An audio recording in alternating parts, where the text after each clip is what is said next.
We're playing D&D. Let's go. Let's walk. And that is how the stream started. What a way! What a way to start. I love it. Way. Hell yes. Should be good. Yes. Ollie, take it away. Yes. Last session, you guys started in Elturel, the very sunny town, almost directly north of Greenest. You all are led by Leosin or Lanthar to a tavern called A Pair of Black Antlers to meet up with his friend, a knight who introduces himself as Anthar Froom. And the two of them first dismiss themselves to go speak privately, leaving you all alone downstairs to get a drink and chat before being fetched by his squire, whose name you never got, who leads you upstairs to speak with them. Froom tries to explain everything he can to all of you, at least as far as you're aware, and hands over a note speaking of a, I think it's worded as a contact in Baldur's Gate named Aravex Fox Traveler, along with giving you more concise mission details. You are to accompany the cultists on their way north from Baldur's Gate and see where they're bringing all of their loot. That day, you depart from Elturel, saying goodbye to Leosin, and reach Baldur's Gate in another 2 days' time. Docking in the small port in Rivington, the southernmost district of Baldur's Gate, and Kira and Alba go to his old orphanage home to speak with the old matron of the orphanage, and Kira gives her some gold, and then you all leave across Worm's Crossing, after speaking with a guard briefly, who points you in the direction of the sea tower to speak with older Raven Guard, who you were told was just part of the guard, the leader. And so you all head across Worm's Crossing and around the city to Blackgate, where you find and speak with Akin Celeban, Froom's contact, who he pointed you in the direction to, who agreed to help you try and find the cultists, along with saying you could use his name as a reference when you're trying to get hired onto wagons whenever that time comes. And so you all go to the inn you'll be staying at for the rest of your time here in Baldur's Gate. How much time that is, you don't really know. It's called the Rose, and buy rooms for 5 days, along with stalls to keep your mounts in. You have lunch, and then you head inside the city for the first time to go to the High House of Wonders, a temple to God, and are able to set up trying to get Eli fixed with a man named Nicole Black, and getting Cassiopeia banished with a woman named Arlene Embercrown, for quite a sum of money, though she agreed to try and lower the price with her superiors, since you are letting them quote-unquote study Eli. And after a little more time there, you all head back outside to the Blackgate district to spend the night with plans for whatever rest of time you have this week, or few days, you're not sure. And so as we start, would be in the morning, and I know you all are expecting Arlene to come to the inn at some point, and Eli, you were asked to come back to the temple. I don't know who's has what plans and how early anyone is leaving, but the floor is yours. Okay. Well, I'm gonna be staying behind at the inn just to wait for Berlin. If you guys can get started with the rest of our activities, get some investigation done without me, I think that'd be best use of our time. I think. Alright. Sounds good to me. And Tucker? No, I was just saying. Okay. Mm-hmm. And Eli, you're the only other person that's made like an appointment. What's Eli's plans? I mean, Eli was fully prepared to just like stand inside of the room all night for like a solid 16 hours, but was advised against it. So he's going to be standing also not in the closet that he recommended he stand in, but in the room that he was purchased. And he's just going to be standing in there like 3 feet away from the door all night, kind of just yep. And then, you know, he's just going to realize that the daylight thing is happening, and he's just going to open the door, and he's just going to start walking in a straight line right when the sun starts rising. Okay, so Eli leaves at 5 in the morning. And so the rest of you wake up to no Eli. Z plans to stay behind and wait for the wizard to stop by, and I suppose the rest of you, where are you going to go? How are you going to go about this? That's a good question. Can you show us the map again? Yes, I can. Thank you. Moved you to the Big Swordcoast. fat That one's mean big. old Baldur's Gate. You, to refresh you, you guys are up here somewhere. Yep. If it will, there we go. Up Yep. here. The place that Z was pointing the direction to speak to about like guards seeing strange people, is this tower. And you don't know where this Aravex Fox Traveler would be.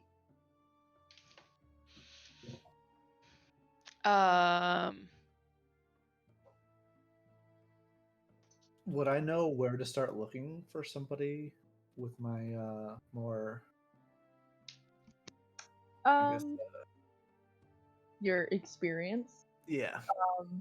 Give me, I suppose, a history check. All right. It won't be too hard. Yeah. As you are all probably, minus Eli, sitting like downstairs in the tavern area, likely eating breakfast. Kira, you you guys pull out this letter that Antar Froom gave you again, read over it. You've heard that name before.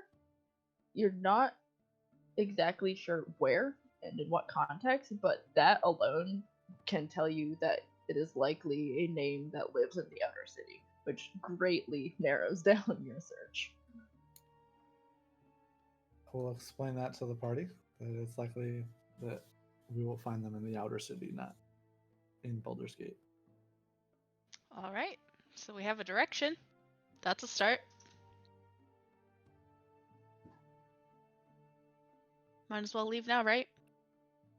Yeah. Yes. Maybe we'll find Eli on our way out. He's so elusive. Yet so not elusive. Well, I would suggest not going into the city, going around the outside. Because that way we don't have to pay to go into the city just to go through to the other side. I just realized that I hate this map. Yeah. Why? Yeah. Because north is ever so slightly off to the left. No, it's not So off to the left. It's off infuriating. to the west. Thank you very much. Oh my god. It's rotated ever so Oh, it slightly is. counterclockwise. Holy shit.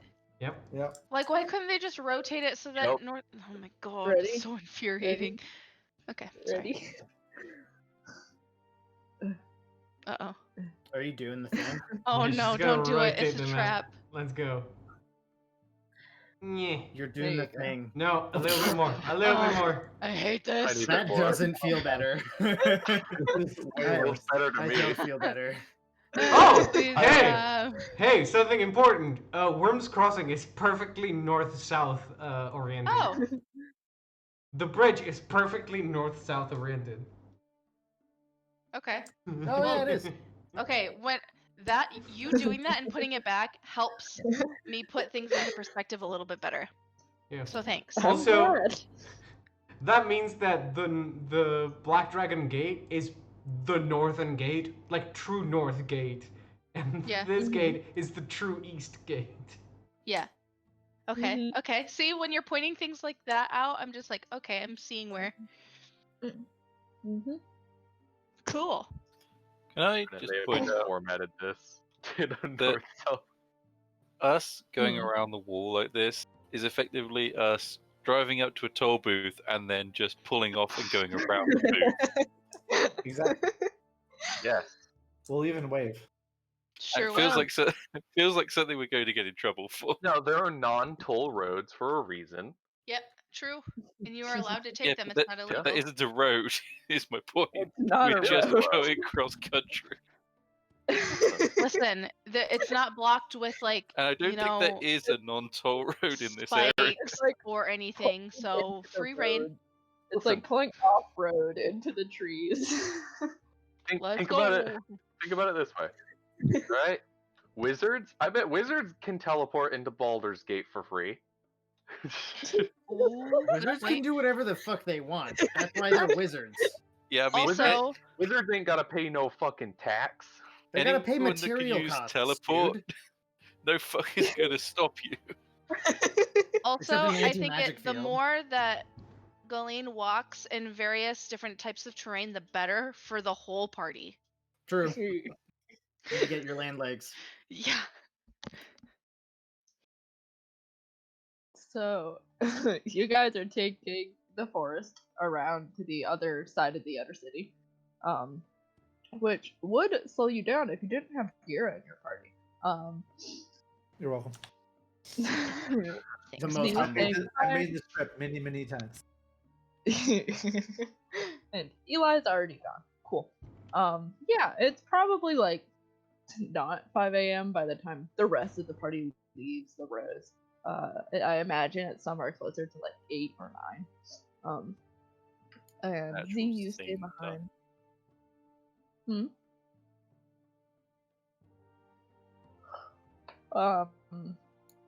I suppose Eli, you left Mhm. at the crack of dawn,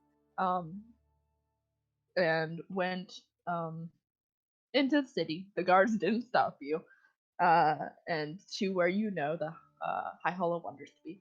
Which is where? When you get there, it is. Let me check specifically because I have a big. It is this circle place right here. Okay, so circle it you? was. All right, gotcha. Yeah. Yeah, so you're going like this way, Er, there. It's actually not that far. No. It's in the district right outside the Black Dragon Gate. Mhm. Or inside. And when you get there at like 5 in the morning, the I'm trying to think how early they would open. The doors are private. The sun has rose. There's not very many people out in the streets at all, but the doors are open and you're free to walk in. And as you do, there's a lot less like acolytes in the temple right now than there were yesterday when you went. Mhm. And a few of them, same as yesterday, like turn to look at you. But I mean, Eli would know where the room you went to yesterday was, or you can probably ask one of these people for help. Oh no, he'd probably just like go in like Cool. this single direction. Yeah.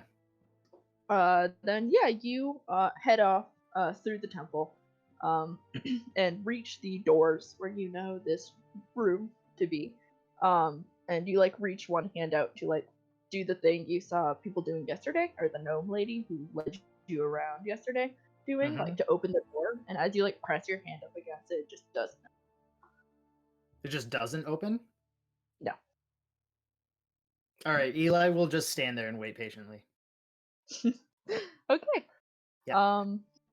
Yeah, you stand outside these doors, and now that you're like standing here specifically, you're getting a few like less looks. But quite a while goes by, to Eli, it's probably not much time. If you want a short rest, you'll get in like, I don't know, enough.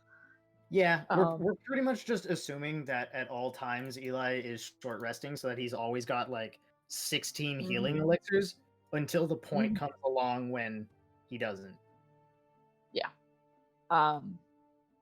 And eventually, like, more people start to like file into this temple, and eventually you see a familiar face of Nicole Black, the man you talked to yesterday.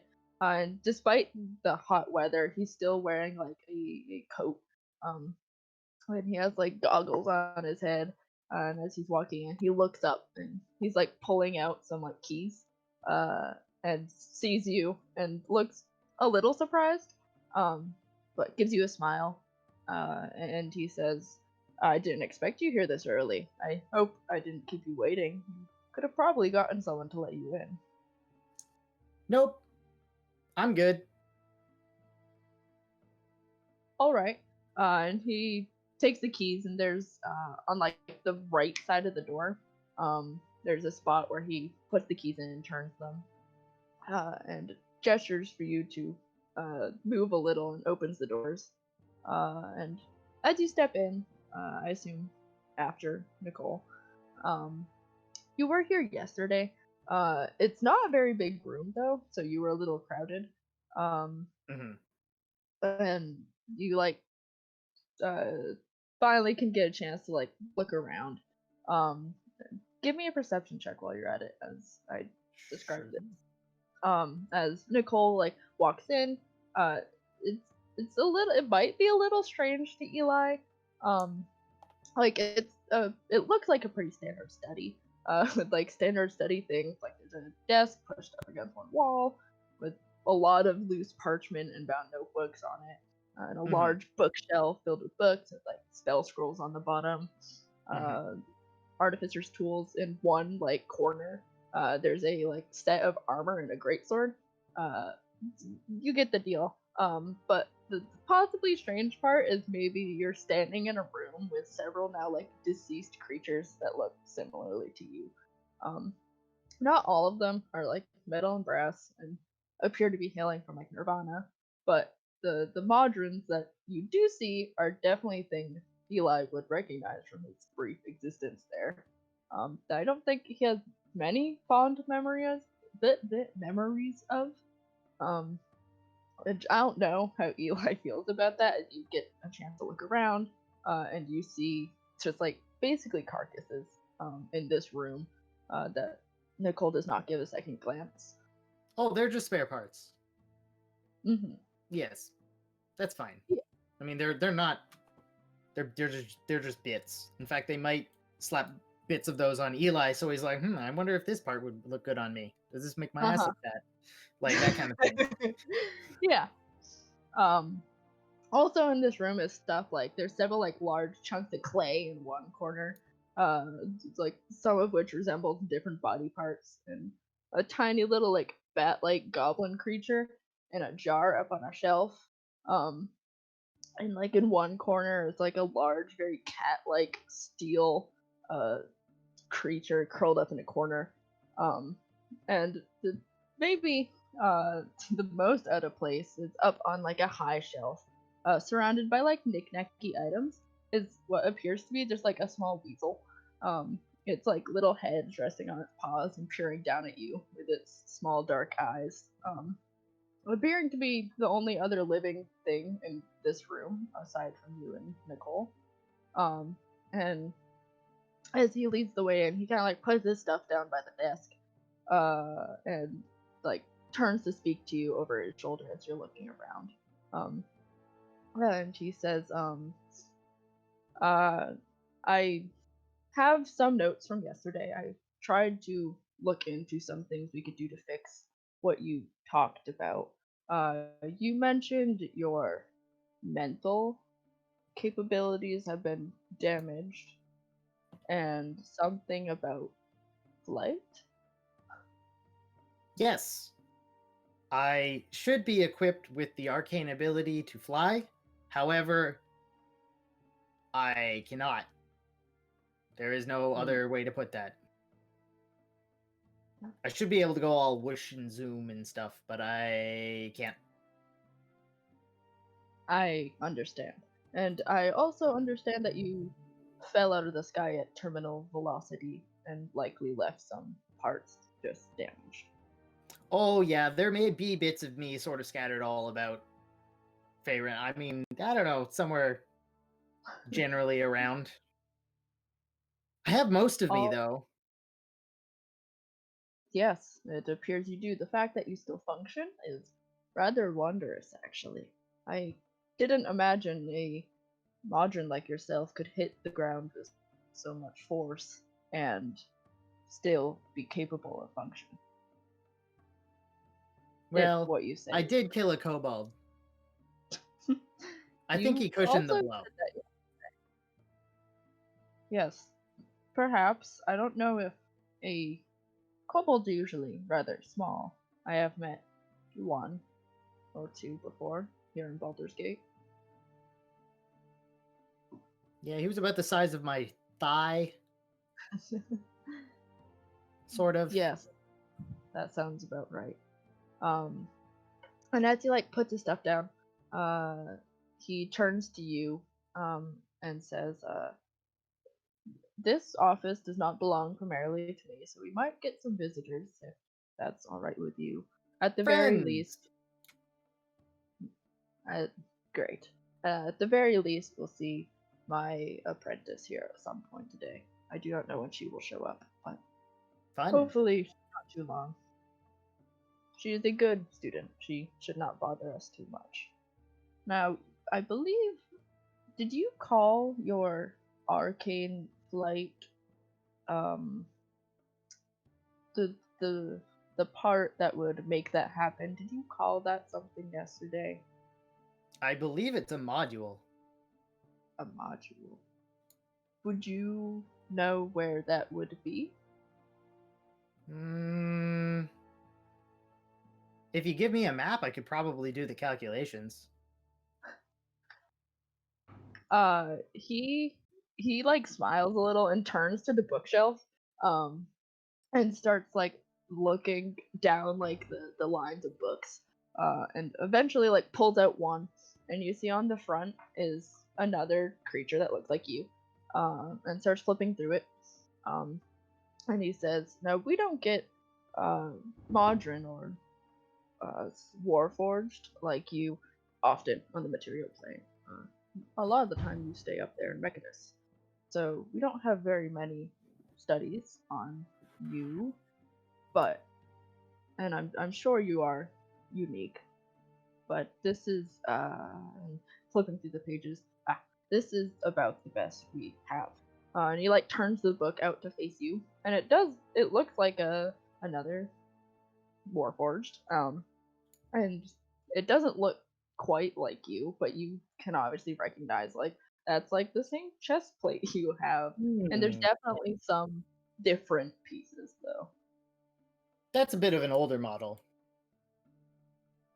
Yes, I believe this book was written quite a long time ago. I'm pretty fresh off the shelf. Are you? Yes. About I'm 10. You are 10, Yes. as in the 13th of this month. Yes, 10 days. Interesting. Where did you land in the ground again? Where were you?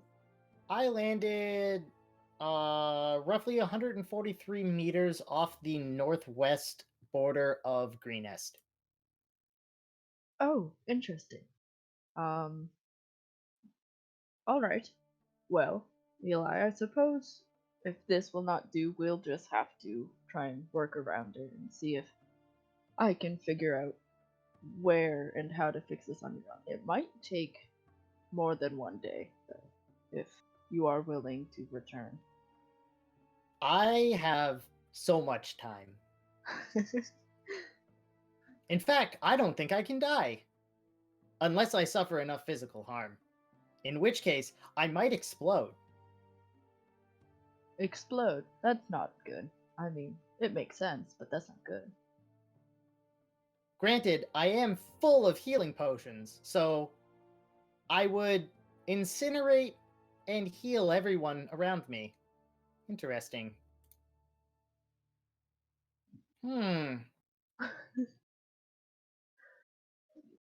Yes, that is rather interesting. And he actually looks like he like goes to like brush it off and then like refocuses on what you said and like actually looks like interested in what you said. Um but then like shakes his head and says, "Yes, I suppose that would be an interesting dilemma. I'm not sure what would happen in that instance. I suppose I might as well get started." Uh, and like starts to go on about like he can like bang out some dents in like this piece and like can probably replace this tube and just fully nerds on you, which I'm sure Eli would understand as he Oh yeah, starts absolutely. to explain like uh, this part looks like it was shifted to the side, and I'm sure we can rescrew it in the correct like way. And that's where you spend your morning with a friendly artificer. Um, Thus, Eli enjoys a day at Uh, the spa. Yes. yes, I'm getting all buffed and stuff. It's good. he will enjoy several days at the spa. with By the this- time we this leave, man. Baldur's Gate, he has like a fresh coat of wax on all of his place. um, the yes. So it's Kira, Alba, Pascal, and Galeen. The four. I can do math. The four of you. Quick maths. My math's so good. Quick, I do so good math. The four of you head out from the rose. A few hours after Eli did, and to avoid the tolls and go around the side of the walls of Baldur's Gate. And eventually you would make it to this side of the outer city. I suppose what's the plan? As you had probably time to discuss. Oops, I dropped my stone. No. Discuss what you were going to do on the way over here. If Gira, you have any questions about what you would know about any of these districts of Baldur's Gate, just let me know. But yeah. All right, guys, what should we be looking out for while we're walking through the outer city? Would I know like a district in the outer city that would be our best bet of finding something like this? Um. Or any contact I may know that is of one of the older race types that I may still be able to Yeah. talk to?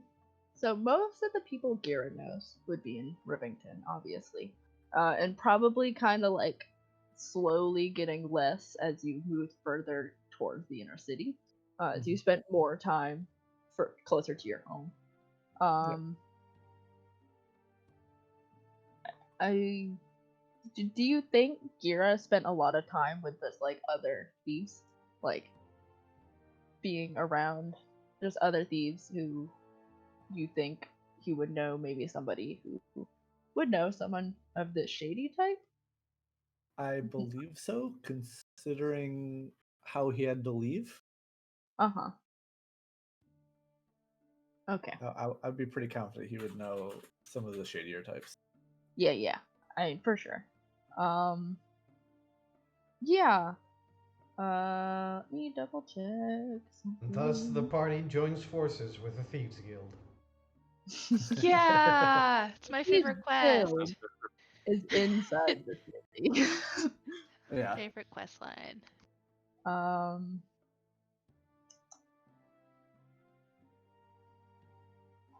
Oops, I spelled that wrong. Maybe I didn't. Okay. So just moving, like working south up. you would know that historically Rivington has a lot of smugglers, and a lot of the people like in unfortunately a lot of the people in Baldur's Gate are human. Um, and being in Rivington, you would probably know a lot more people though. So let me just pull this up. Dungeon, dungeon, dungeon, dungeon. What the fuck? It's not working. Oh well. So I imagine Gear would definitely know somebody you could go to in Rivington who's been around for a long time. Likely, like a half elf or a what other races live for very long times that aren't elves? Dwarves. Dwarves. There are dwarves in Rivington. You would know this. Gnomes. And Gnomes gnomes. live really fucking long. Yes. The True. True. the district just north of Rivington doesn't have nearly as many like thieves guilds, like groups of thieves that you would know of. It's called Twin Songs. It's very much a religious district outside of the city. But you would know in let me double check which one this is before putting it out. Yes. In this district, it's called Whitkeep. There is a lot of gnomes. It's mostly a gnomish district. And you would have a very good chance of finding someone you like know of, who is shadier, and is probably in like the center of all of these outer city districts. Gara wouldn't know anyone in Little Kalimshan because it's segregated. I And assume that's where all the people from Kalimshan are from, or that like migrate from there end up Yeah. in Little Kalimshan. That makes sense. Little Kalimshan is they were, it was like founded like when the Kalimshites were like had to flee their country, and the reason it was made is because the people of Baldur's Gate refused to like welcome them into Baldur's Gate, and so they made their own district. Does it have blackjack and hookers? Probably. Probably. And as you get further, Are they the toward- Vistani, basically? yeah, The real world simulation or would be like Middle Eastern. Stuck in the middle with you? Yep. Yeah. Okay. yes. And these two districts are both ones you're not super familiar with. You would know the one closest to Little Town's pretty quiet, and the one closest to the city has a large half-orc population who don't live very long. Yeah. Which, so probably not your best bet. Gotcha. Yeah, I'd probably go talk to the gnome. Probably my best Mhm. bet. For sure. Yes. Gnomes. Yeah. Whitkeep, the name of this district that you're going to, as you start heading there and maybe explaining some of this stuff to your companions quietly. Compared to some of the other outer city districts that have a lot of like gang crime, so like there's probably someone who you've like either run into for good reasons or for bad reasons. Give me one more history check. Alright. Do brah. Brah. Not bad. Yeah, you as you kind of like scratch your head. It's been 80 years. You scratch your head, and two gnomes who uh were kind of like the head of one of these like gangs come to mind. Sorry, that's every my time you say talk about known gangs, I'm just like, stop it.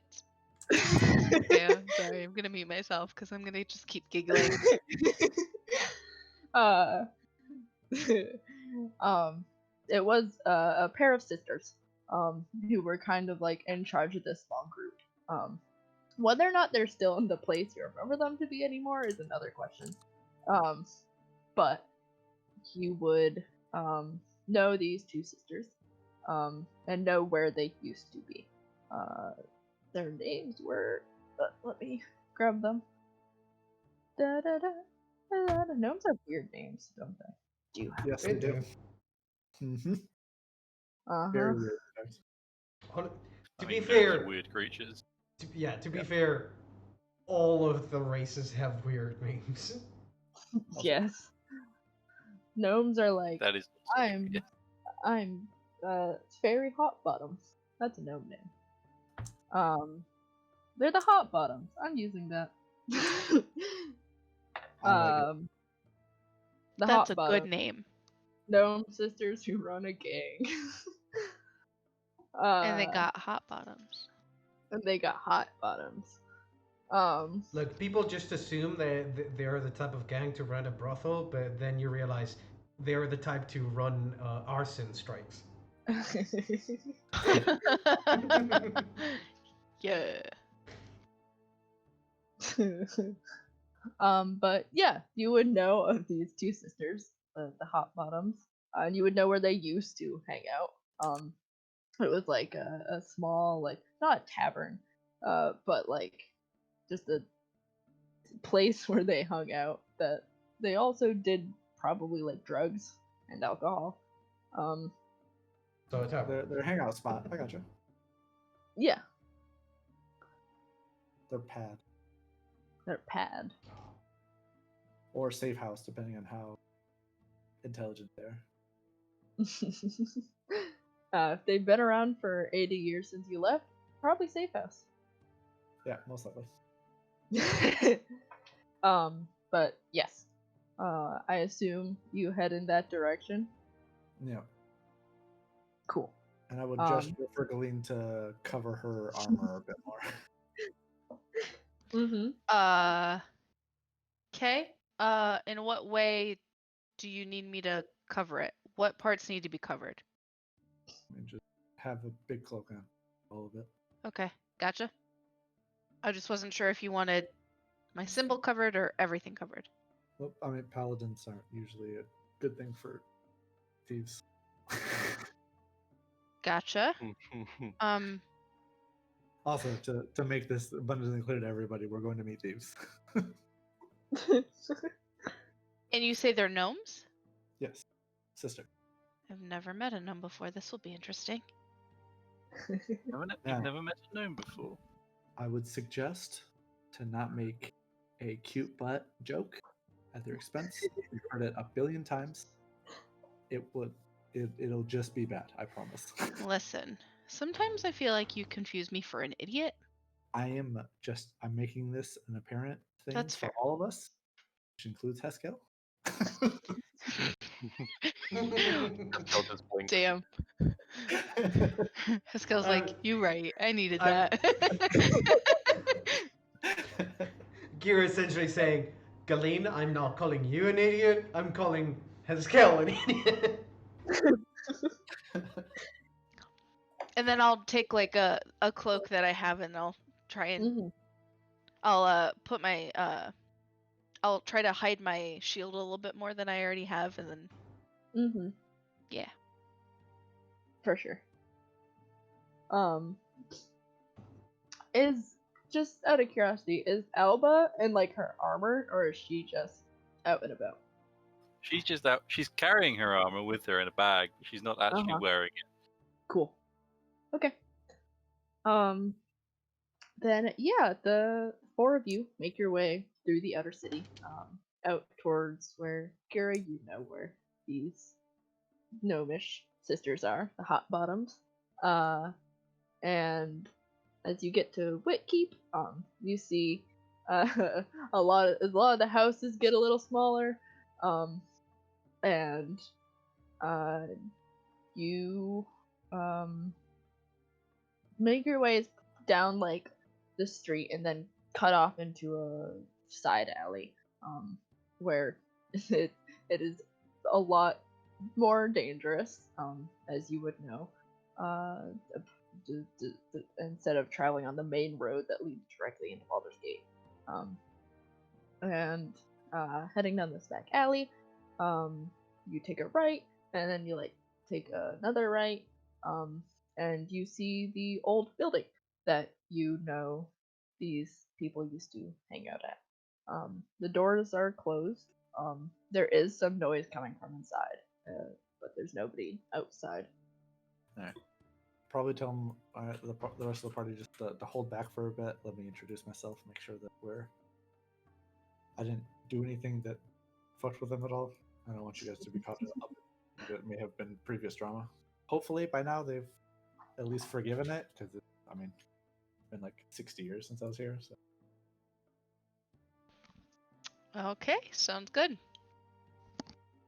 and I'll approach the door and do whatever I remember would be a way of saying I'm a friend. If they have a special knock or whatever, I'm not sure.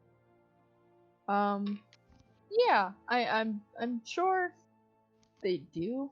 Do you kind of like knock on the door a few times? There's a little like lull in the noise coming from inside. And then the door like creaks open. How far away have the rest of you decided to stay put? Like in door sight or like around the corner? Like around the corner. So that we're kind of out of sight, and I'm just gonna kind of. He said thieves, so I'm just kind of keeping an eye on the area to see if anybody looks suspicious or like anybody that we've been told that we need to look out for, or anything that could lead us to more clues since we're not going in. Yeah, feel free to give me perception checks for those of you standing outside. And Gira, as you knock on the door kind of like creaks open, and you see a large half orc standing there and like looking down at you. Not too much because you are tall, but looking down at you and kind of like blocking the doorway. And they say, "Who is it? What do you want?" I'm Kira. I'm not sure. I was here probably when you weren't alive yet. I'm actually here to talk to the Hotbottoms. They kind of like huff and like turn their head. You can see around them there are people inside, and like this isn't primarily a gnomish district. There are like obviously there's a half orc in the door. There are like you can see kind of like looking, trying to see who's in the doorway, like some gnomes and like some humans. And they like call out into the room. It's like a do you know Agira? And there's some like chatter that starts back up again. And then you hear from like further back in the room just the let him in. And the half orc kind of steps aside, lets you step in. I would just head towards where the voice came from. Yeah, you step in, and the door gets closed behind you. This is definitely a very shady place. Probably a lot shadier than somewhere Gira's been for a long time. But you're used to it. Kind of like fall back into like what you used to act like. Just present yourself like at least. And you see around the room there's a good amount of people. And like in the back, with her like feet kicked up, sitting together are two gnomish ladies who you would recognize. They're kind of like dark haired. They're a little older. and one of them's drinking out of like a mug. And they're both looking over towards you as you step inside. One of them does gesture for you to come over. And you would know these ladies, obviously, the Hotbottoms. You would also know, if you wish to refer to them by first name, it's Kina Hotbottom and Maselli Hotbottom. And as you like, I'll paste it in chat. Thank you. That was a beautiful song. Thank you. Welcome. Wow, I butchered both of those names. Jesus. And as you come closer, you see they're like exchanging some words while still looking at you, quietly. And as you get closer, Kina, the one who you would remember to be the one who speaks the most, looks at you and says, "And what are you doing here?" Just traveling. And came back to town. Figured it was safe now that I assume the heat's died down. I mean, I expect most of the players at the time have passed away. Hopefully. Or retired. You know, that was quite the talk of the town for a long time. Not a long time, but as long as crime lasts. Yeah. So a couple days then. About. Honestly, I'm back in town looking for a group that probably would be best to be taken care of sooner rather than later. I mean, they're pretty much terrorists, and they will likely bring attention to the slums, and you know how that's bad for business. Yeah, you see they both kind of like furrow their eyebrows, and say, what do you mean, terrorists? There's a group of cultists that worship dragons. They have some contacts in the city, and they're doing what they can to offload, I mean, I would guess, a large amount of treasure. They've been sacking villages in the southeast. So, and they have a contact I can't seem to find my notes on. Are you looking for his name? Yeah. Here, I'll just boink. His name is Aravex Fox Traveler. That's it. And I would we're looking for Arabic Fox Traveler, and he seems to be their contact in the city. I'm not sure if you happen to know who that is, or Mm-hmm. And they like look. They like look between each other, and she looks back up at you and says, "You're telling me they're unloading their treasure in the city, and you want me to stop them?" Yeah. Or point me in the right direction so I can. Obviously, if you stop them, you get the benefit of profiting from any treasure you're able to get from them. Give me a persuasion check. Damn, listening to this, I'm like, is Robert a bad guy in real life? He's just been playing a lot of Cyberpunk. And that's how that works. Oh my god, that's 20. Damn. And a 19. What's funny is that's a skill that I have proficiency in. But I'm such You a have a shit 1. Yeah, you see, Kana kind of like leans forward on her elbows, and she says, "I know an Aravax. He's a sneaky little bitch. That's what he is. He doesn't live here in Wetkeep, that's for sure. He used to serve as a safe house for thieves. Came up in business quite a long time ago. He's half elf, so he's got to be older now. But he stopped letting people into his business about 10 years ago, which really put a lot of thieves in danger when they couldn't find a place to stay when they were told about 30 years ago that there was a safe house that they could go to stay at. Mm-hmm. ridiculous. What'd you say? Ridiculous. Can't believe you'd Oh. give up on the family. It really is. Like, if you're going to publicly, like that's like air quotes. Yeah. And tout yourself as a safe house for thieves, and it was a pretty good one. I mean, it hasn't been caught yet. Then like, you can't just stop. Yeah. Might be thieves, but like, you gotta stick together when you're not stealing from each other. I mean, even in my situation, I mean, I did my best to make it so everybody else could get out. I like points her finger at you. And I was like, that's right, Gira. See? You can't just go around and turn your back on people when you say you're gonna help them. Yep. Now, Page about all this.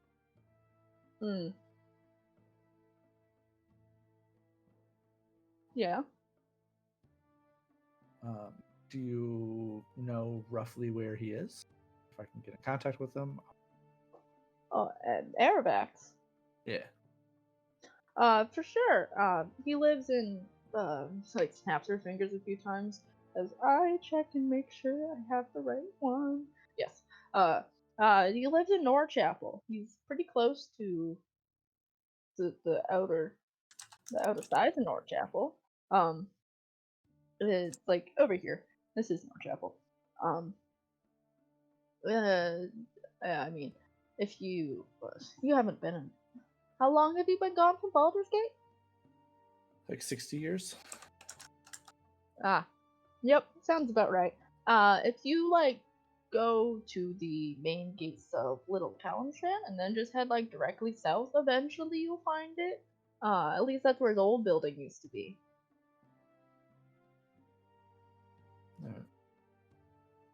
Have you heard anything about people unloading treasure recently? Not anything out of the blue. I mean, you got the old stuff that happens in Rivington still. Recently, I think, what was her name? She kind of like taps her sister on the shoulder, who looks up from her like mug of ale, or some alcoholic beverage. Probably not very good. And she kind of like raises her eyebrows at her sister, and she's like, "Who's the one who stole from one of the people up in the upper city?" And she kind of just shrugs her shoulders. And the talkative one waves her hand dismissively and says, "Oh, whatever. Someone kind of like pulled off something you tried to do about 60 years ago. It was impressive." Damn. Hope I had a better result than mine did. It sounded like it. I mean, I don't think they left the city yet. Definitely got the god on their back though. Like, it's one thing to have the flaming fist up your ass, but it's another to have the watch. That's what they're called. It's another to have the watch. You know. Yeah, I'd definitely be laying low for a while. There I ought to mean- be. I'm still a little nervous, and I've been gone for 60 years.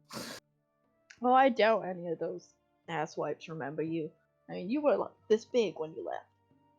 Sure. Raises her hand above her head. Yeah. That is definitely true. If you happen to hear anything about some travelers coming in with wagon loads of goods, like gold, gems, trinkets, all that kind of stuff, if you could send word. I'm actually staying up by the Black Dragon Gate. The tavern is called The Rose. the Rose. Yes. Sure, Gira. I can't guarantee everything will be left staying in those wagons if we see them. That is completely acceptable. Expect that.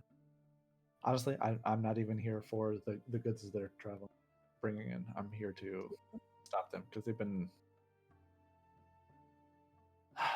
You know, I'm be completely honest with you here. They're the ones that killed my family.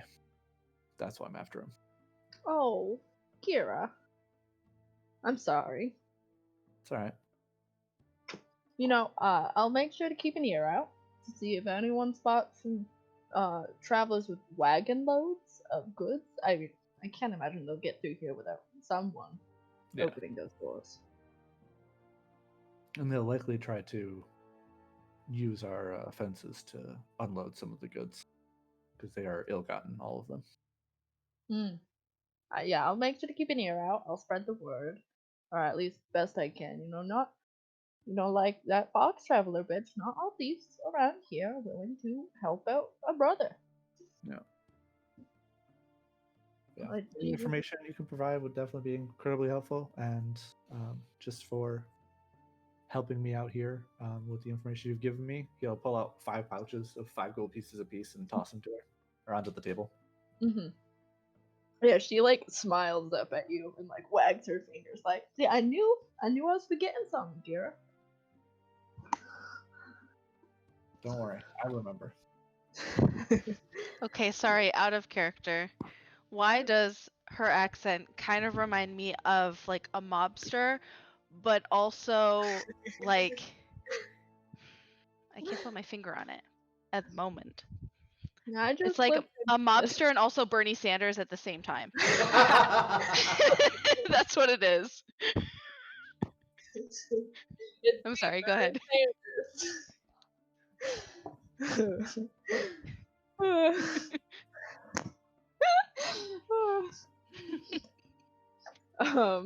Yeah, You can't unhear it now. Sorry. You drop the gold on the table. She's like, I'm getting old, Gira. Starting to forget some things. Glad the young ones like you are here to watch me back. I mean, I'm not necessarily young, but You're younger than me. true. How old are you? I think I'm almost 90 now. Jeez Louise. Well, yeah, are you sticking around? I mean, we'll be around.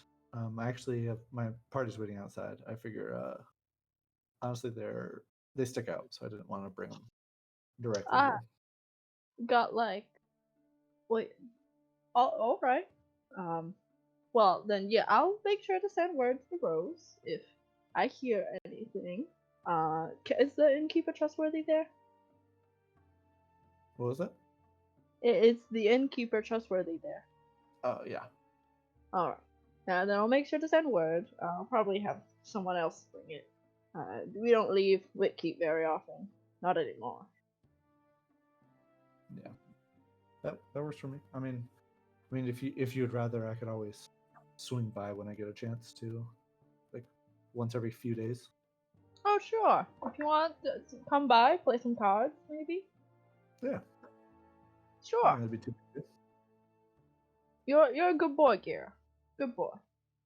I try. As much as the city will let you be. She nods and says, "Yeah, that's as long as you don't betray your brothers, then you're a good boy in my book." I'd do my best never to. Well, if you have to get going, don't leave some weirdos outside of my place. I don't want them attracting attention. Will do. I'll get out of your hair. Thanks for all the help, though. I appreciate it. You're very welcome. Make sure to slap the shit out of that boy. Not you. Airvax. Yeah. No, I figured that's what you meant. She kind of like waves her hand and goes back to like speaking quietly with the other gnome who hasn't said a word this whole time. And it was Maselli is the one that does all the talking, correct? Yes. Alright. I will tell the sisters goodbye or say my goodbyes to if I recognize anybody else, I give them like a little wave. Mm-hmm. I mean, there's probably someone who's like face. You're like, oh, I think I know you. Wave at them. But yeah, you are let out. And while Gira's in there, Haskell, Galeen, and Alba, you are standing like around the corner. And the alleyways of this part of Baldur's Gate seem pretty quiet. You hear like the occasional like scuttle of probably like a squirrel or a street cat. And you hear occasional noises. A lot of them are coming from inside the building behind you. But you don't see anyone out to like. They don't like actively come at you to mug you while you're waiting outside. Haskell, as you're kind of like probably standing in the back, like swinging your head around, look around. You do see some like at one point you see someone like peer out towards you, but they seem to like change their mind, seeing there's 3 of you, one of which is, despite trying to hide it, still obviously armored, and with a trident, but nobody actively like comes out to confront you. Good. These are lowly thieves. Bitch, I wish you would. A lot of them aren't gonna risk it. And Gary, you leave the safe house, leave the sisters, close the door behind you, and go around the corner and see all of your companions that you left behind still there. All right. I actually got information. We know roughly where he is. He's in Norchapel. She gave me directions. We can use those to go find Aravax. Also, they have not heard anything of anybody coming in with wagons of goods. And they said that they would send message. Also, I plan on stopping by every couple days just to check in and see if they've gotten anything. That way they don't have to send somebody north of Boulder's Gate. Mm-hmm. Makes sense. I suppose they wouldn't have heard anything yet. Those people aren't supposed to be here yet. Yeah, that's why I I'd wasn't sure. be worried if they had. Yeah, agreed. This way we can get information, hopefully within a couple days of them arriving. Note that I did tell them the contents of the wagon, and they will likely do their best to liberate them of the goods that they have seized. So.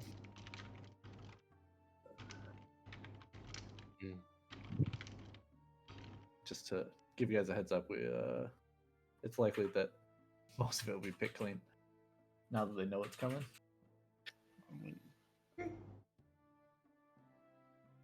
I'm sure we can get a few scraps. Not in it for the gold anyway. Yeah, the people are what we're after, not what they're bringing. I don't think we would have been able to steal from them anyways. And I figured it was also kind of a payment for them helping us out. Sounds good to me. Sooner we get rid of these people, the better.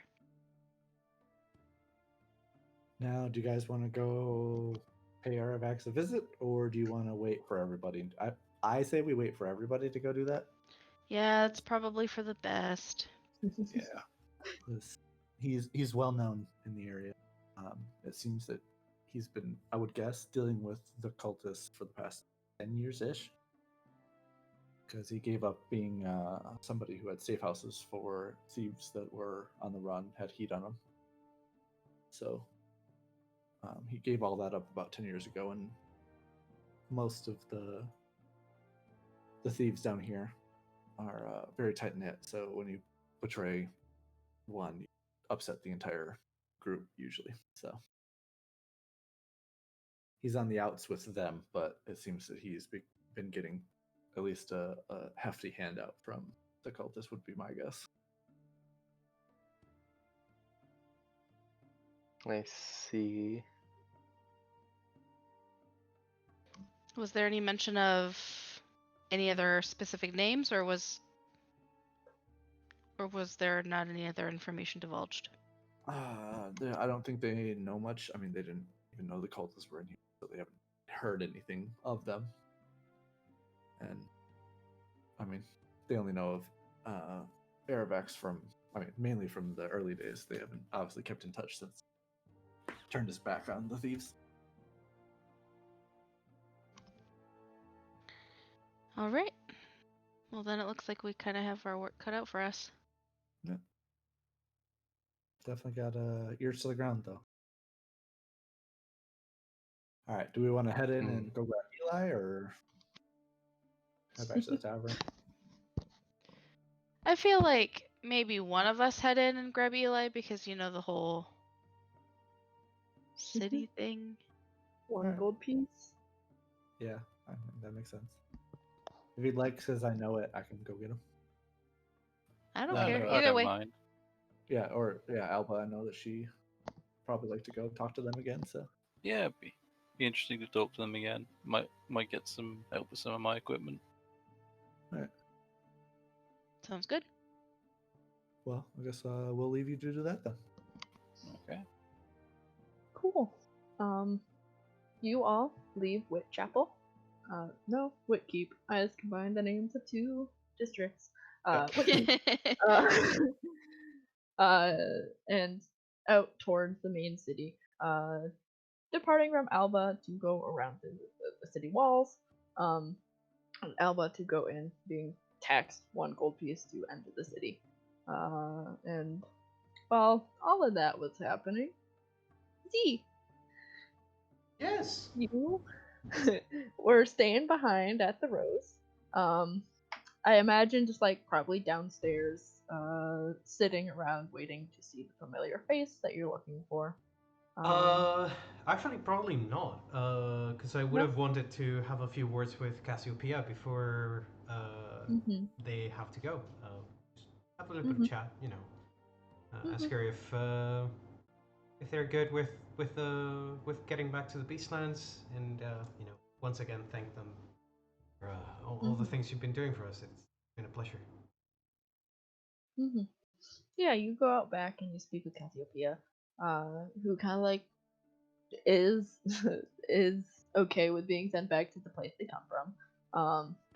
And kind of like dip their head in like a bow, and say, I hope I could serve you well, Azamet, while I was here.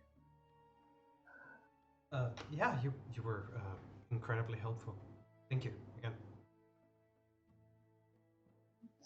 Yeah,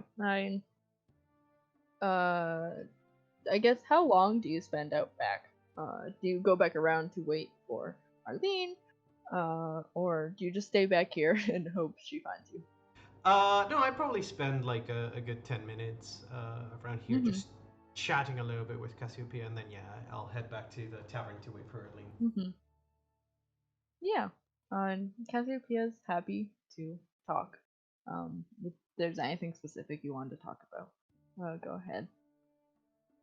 But No, not particular. Just like chit chat with Cassiopeia. yeah, it's not every day you get to chit chat with a unicorn. Unicorn, yeah. Just like probably like things that don't usually get to talk on the road. Like, do you actually have a family back in the Beastlands? Sort of thing. Yeah, just get to know them a little better before they go. And yeah, you spend some time talking to Cassiopeia, and then head back around to the Rose, like the inside of the Rose, and hang out inside the tavern area. And you're waiting for quite a while after the rest of your friends leave. It's probably like 11 when you see the doors open and you turn your head and look and you see the familiar kind of dark-haired woman. She's clutching a spell book to her chest, like it's in like a case, and she has it to her chest. You can only assume it's a spell book. And like looking around, and eventually spots and recognizes you. Yeah. You are the person who spoke with her yesterday. Yeah, probably as soon as she walked in, I would have. As soon as I recognized her, I would have waved my hand and sort of already started walking in her direction. Yeah, and Arlene, she's a slightly intimidating woman. She's fairly tall, and has like this long, straight black hair and like cold blue eyes. And as you approach her, she gives you like a tight-lipped smile, and she says, "You were Azamet?" Yeah. That'd be me. We talked briefly Right. yesterday, Arlene. Yes. We talked about banishing a unicorn. Are they here? Yeah, Cassiopeia's just out back. She's resting in the stables. All right. Could you lead me around? Yeah, just follow me this way, and I'll lead her out the door and towards Mhm. Cassiopeia. Yeah. And as you walk, she talks, and she starts saying, like as soon as the door shut behind you, she starts saying, it, as I said yesterday, usually the casting of a 4th level spell is about 200 gold pieces. I did speak with my higher ups, and they agreed to lower the price down to 175. I did not know how long your friend was there to be studied, so I just ballparked. Um, for the service of donating your friend. And they also agreed if I am allowed to speak with the unicorn and take notes, and perhaps take a lock of their hair, then we can lower it down further another 25 gold pieces. That would be up to Cassiopeia whether she wants to participate in that part of the services. So you'll have to ask her, but I appreciate the offer. She nods, and she has a very like thoughtful, resting expression as you lead her around the side of the stables and to Cassiopeia and Groshax. Groshax is there too. And as you approach, Cassiopeia lifts her head. Arlene like looks at her just for a moment. Let me double check. I don't remember. Yes. And in like I don't think Z speaks this language, but in very clean Elvish, she starts speaking to Cassiopeia. Um, I don't I, I don't think you know that language. No, I know Okay. other languages, Yeah. but not Um. English. Yeah, and she starts speaking. And Cassiopeia speaks back.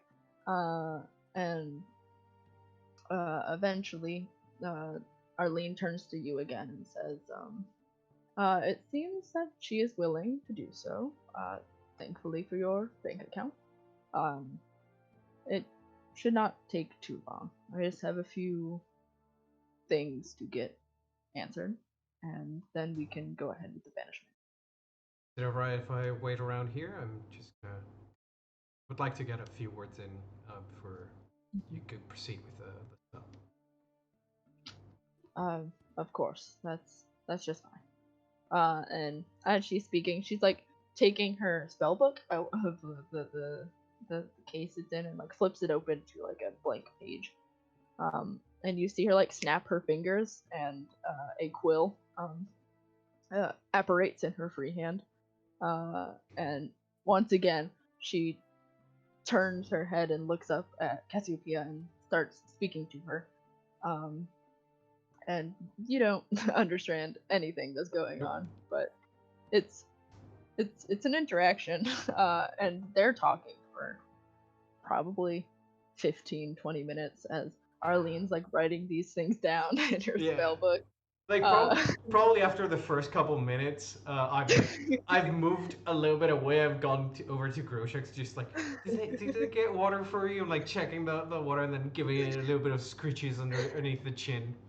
So doing something while I wait for the interview to finish. Yup. And yeah, as you're like squatting next to Groshax, just like patting his big lizard head, eventually, Arlene clears her throat and waves her hand, and the quill disappears again, and shuts her spellbook. And she turns to look at you and says, "Well, that's everything I needed. You said you'd like a few words." Yeah.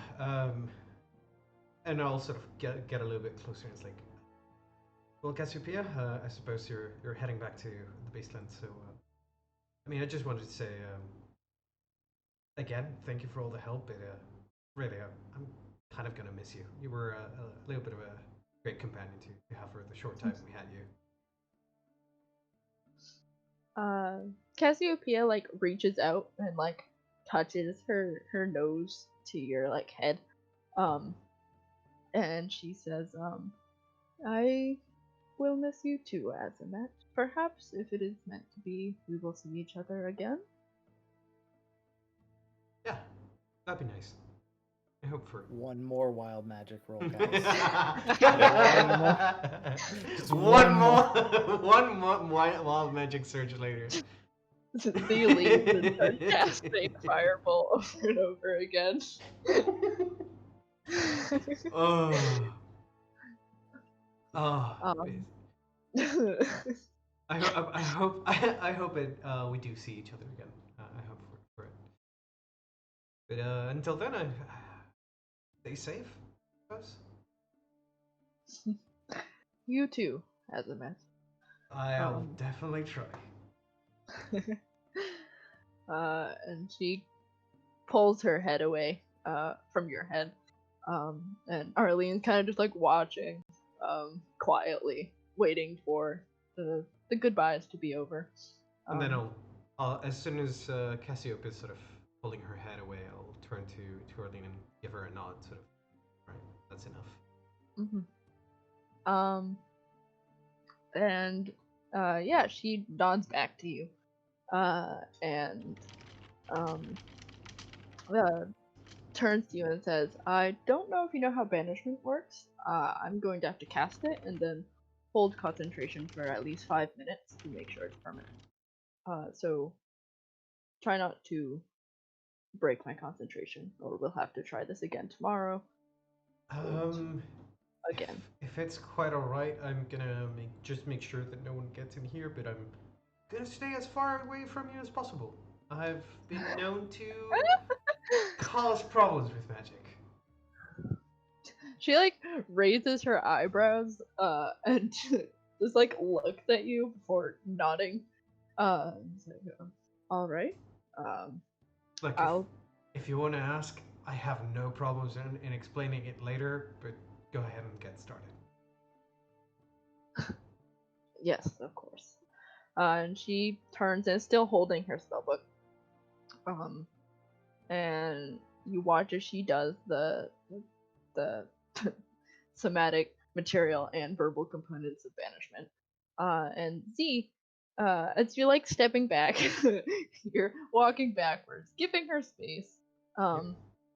As you see like the sign that the spell went off, like after the like movement of her hands is over, and she kind of just like closes her eyes and holding her spellbook against her side. And you see Cassiopeia shift out of you. You, as you're like stepping back, start to feel that familiar tug, as if you had just pulled on the weave and the weave has started pulling back. Wait, no. As if like trying to hold my body in one piece, sort of grasping myself with my wings, like, oh no, just run through the stables. I'm gonna try to run back, actually away from the inn as well. Ah, shit. Try to get away from the town itself. Yeah. As you start running, and you see briefly as you like start going faster, you see briefly like Arlene looks up at you and looks concerned. But you just are booking it. And I don't know how far out from the outside of town you are. Let me double check. Yeah, like as I get out of the stables, I unfurl my wings and like take to the skies because I'm probably gonna get out of town faster flying. And like for a second, it's like, wait, I'll pay you. I promise. I'll just be back in just a moment. I'm flying away. Yeah. You take off. And you can get far out. Like I don't know how far you intend to get. But, probably like a good minimum like 1,000 feet away from the closest person. Yeah. Yes. You can clear that.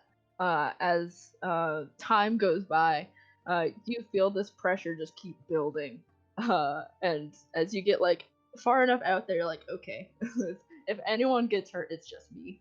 Are you like on the ground or are you still in the air? Oh no, I'm landing for this. Okay. I'm gonna land and then, because I know that it's building up, I'm gonna sort of aim my hands to the ground. Say, all right. I mean, gotta. I'm gonna have to pull that band-aid off and like shoot a fireball to the ground to see if that sort of helps break the building tension. Yeah, you shoot a firebolt. It doesn't seem to break it. As you are standing there, kind of probably, I imagine, continuously casting firebolt to try and relieve this pressure that you're starting to feel like in your head. And the long and short of it is, over 5 minutes, it just tightens around you. You feel the weave pulling back, and then suddenly it snaps. And you feel very nauseous. Nothing seems to happen, except you feel nauseous, and you can start to feel like a pressure headache building up in the back of your head. And mechanically, whether or not this will come into play or not, you have disadvantage on attack rolls and ability checks until you rest. Okay. As you stand there feeling very bad, but nothing explodes, and the gravity doesn't flip. I'm just standing over a very, very dense scorch mark in the middle of an open field. Fuck.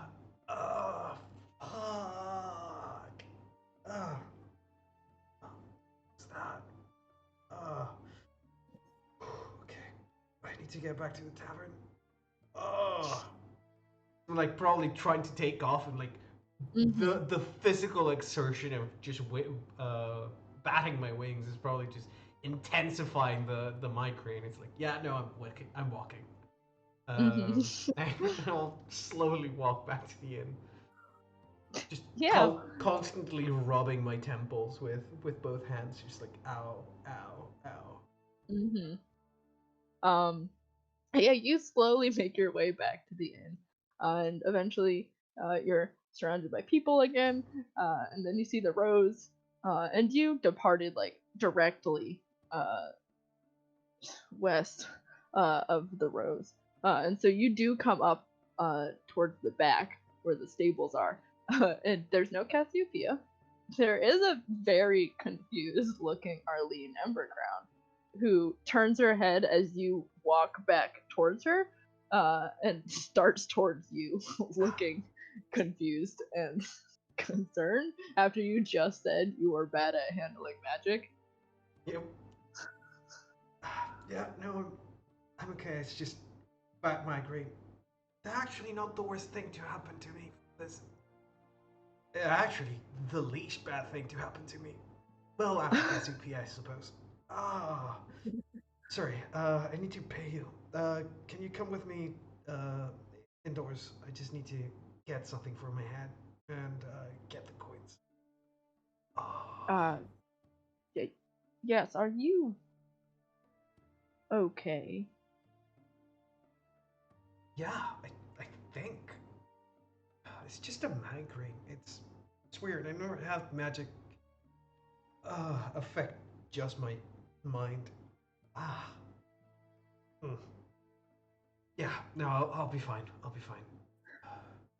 She like furrows her brows and doesn't look super convinced, because it's not like she's like, you can tell she's trying to put the pieces together, but nods nonetheless, and willing to follow you back into the tavern. Yeah. As soon as I walk in, it's just like beeline it to the bar. It's just give me whatever strongest glass of alcohol you have right now. Something that will kill a dwarf right now. You see the same lady who's like working behind the bar looks up at you, and says, all right, okay. And she like turns and like starts rummaging through the stuff under the bar, and she says, I don't have anything that can kill a dwarf, but I have stuff for a dwarf. You're definitely not dwarf size. Yeah, no, just give me a glass of it. Or a shot. I don't know what you people serve it in. She Whatever will kill this pain, please. she like raises her eyebrows at you, but pours you a small glass of this dwarven ale. And I don't know how much ale it costs. I think it's like Probably a 4 couple. copper pieces. Yeah. I'll probably Yeah. just pay a silver for the glass. Yeah. Like grab the glass and just chug it. Just like drop it bottoms up in one go and like slam the coin on the table and just walk towards my room to get the coin purse. Yup. Arlene is standing behind you this whole time, looking increasingly concerned. Give me a Constitution saving throw. And this is how Z just passes out in the middle of the tavern. Jesus. Holy shit. Oh Good god. Yeah. job. God damn. Good job. It worked. Yeah, Z, you down the drink, put the coin on the bar. You like turn your head to look over towards Arlene, who looks extremely concerned. And you kind of like wave your hand and start moving towards the stairs.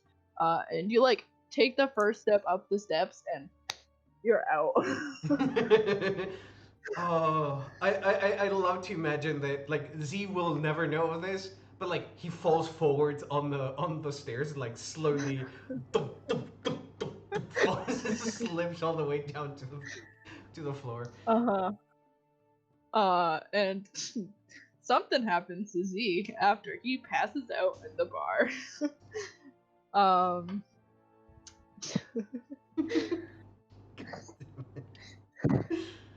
Oh. And this, Shouldn't guys, have is so why you much. never drink while on the job. uh yeah. Elba, you are let into the city. After paying the toll. And as you 1 step gold, to walk right? into 1 gold. I don't think Elba's ever been to Baldur's Gate. It's a big city.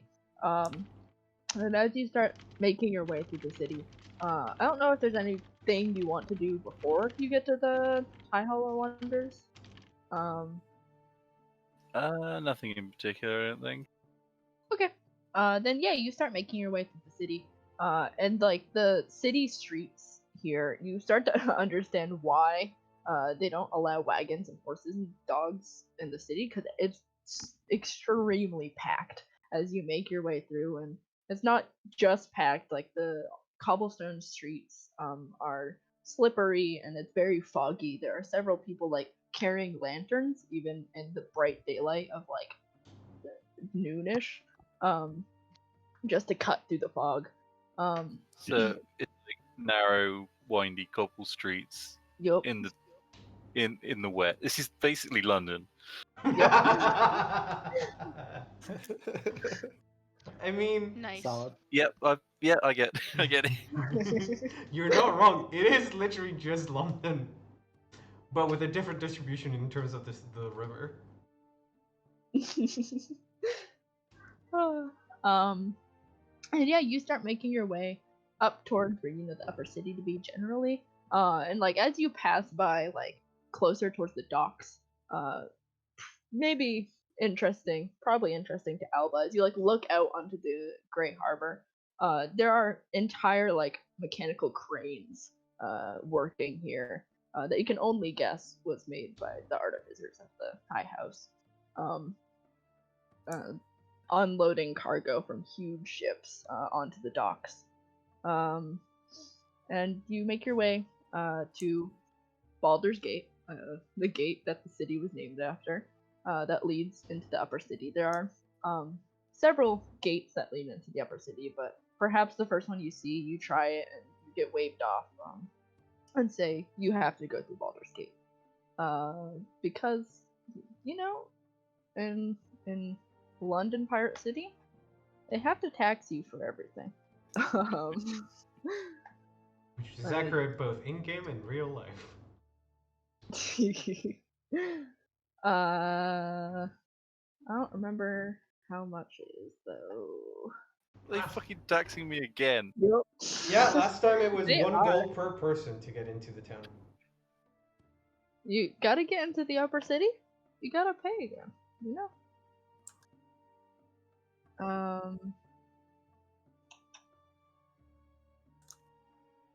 It's hard to find when the city has the same name as the gate. Yes. As you get to Baldur's Gate, it's less. It's 2 copper pieces. It's It's much not really less. the point, is it? I only had to pay to get into the city. Now I have to pay to move through the city. Mhm. Yep, sounds like London. There's 2 copper. 2 copper. And you're let into the upper city, which lets out into the wide, which is like the merchant area of the upper city. Which is, if you weren't on the run, or not on the run, on the lookout for a robot, it would perhaps be a nice place to stay. There are a lot of like merchant tents set up, and there are people parking their goods. But you move through the wide and over towards where you did the high halls. She would probably like slow down a bit to look Mhm. around at the stuff as she goes through the merchant area. Yeah. You are looking at this area for the record. It's Right. just this huge open air plaza, where you see many like small shops pushed along the sides, and a lot of like tents with like merchants and artists and fortune tellers, and hedge wizards. Like you get the sense you could find just about anything here, and if not here, somewhere else in Baldur's Gate.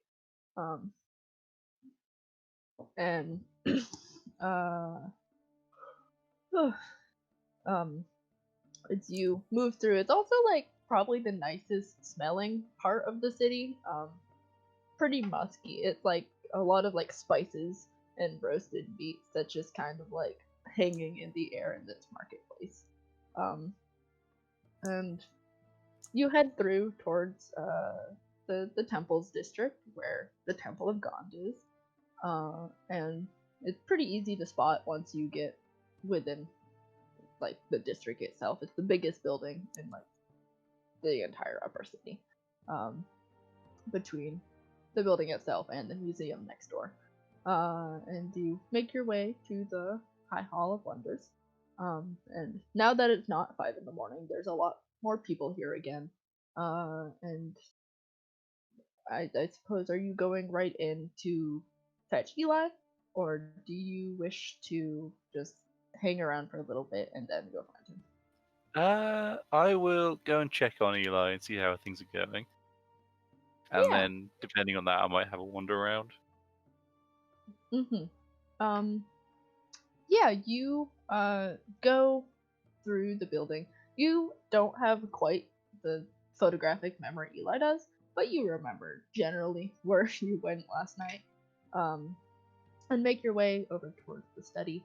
The doors are open now. And Eli, you are still in this study with Nicole Black. And probably a little while after, like a few hours after he came, half-elven woman also showed up. She seems to be about teen. She's like 16. And as soon as she walked in, the weasel you saw kind of like hopped down and sat on her shoulders. Okay. And she's pretty quiet. Has been pretty quiet this whole time. And occasionally like stops Nicole during like while he's like doing something on you to ask a question. And Alba, as you arrive, you see this scene with the young, like red-haired half-elven woman and the man you met yesterday, and Eli in this room. And like as you walk in, you see he has like Eli's chest plate open, and is holding like some pliers, and is like pulling apart like a part of like the hinge. And it seems like he's like mid explanation, which is something he would be doing all day. Eli, as he like works, he's explaining like what he's doing, which would probably allow you to stop him and be like, no, that is how that's supposed to work. What a dentist. Yup. Yeah. Right. Basically. It's like mid explanation as he's like, this seems to be bent here, which might mean that it has a harder time opening. And he like looks up over Eli's shoulder, and he has his like goggles on, which seem to like be more like magnifying glass than like welder's goggles. Yeah. Up at you, Alba, over Eli's shoulder, and goes, "Oh, seems we have a visitor. Hello." Hello. Hello. Just came to check up on Eli, fill him in on what we've found. Please What is going continue. on? Well, I'd just like to talk to the guy and say, yeah, please continue what you're doing. This won't take long. Yeah, he nods and goes back to doing whatever he's doing. Well, Eli, we've had a word with some of Gira's old friends. They've helped us out. They've pointed us in the right direction. We found that contact we were looking for. So once you're done with this, we want to get everyone together and discuss our next moves. Okay. Do you know how long you're going to be here? Not a clue.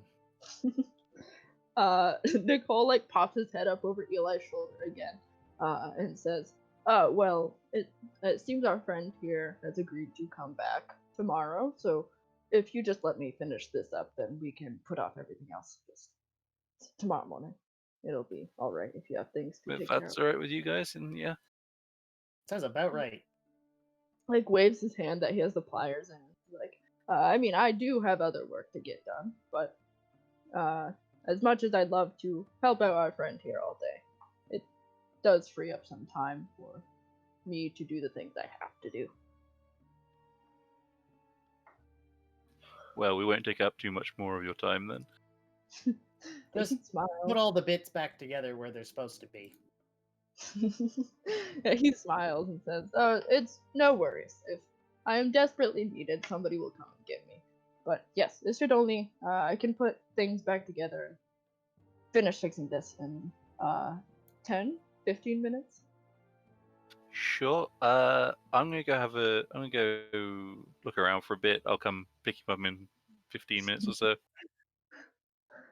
Yeah, he Okay. nods. And goes back to working on like the hinge. And yeah, Alba, you leave. You leave Eli at daycare.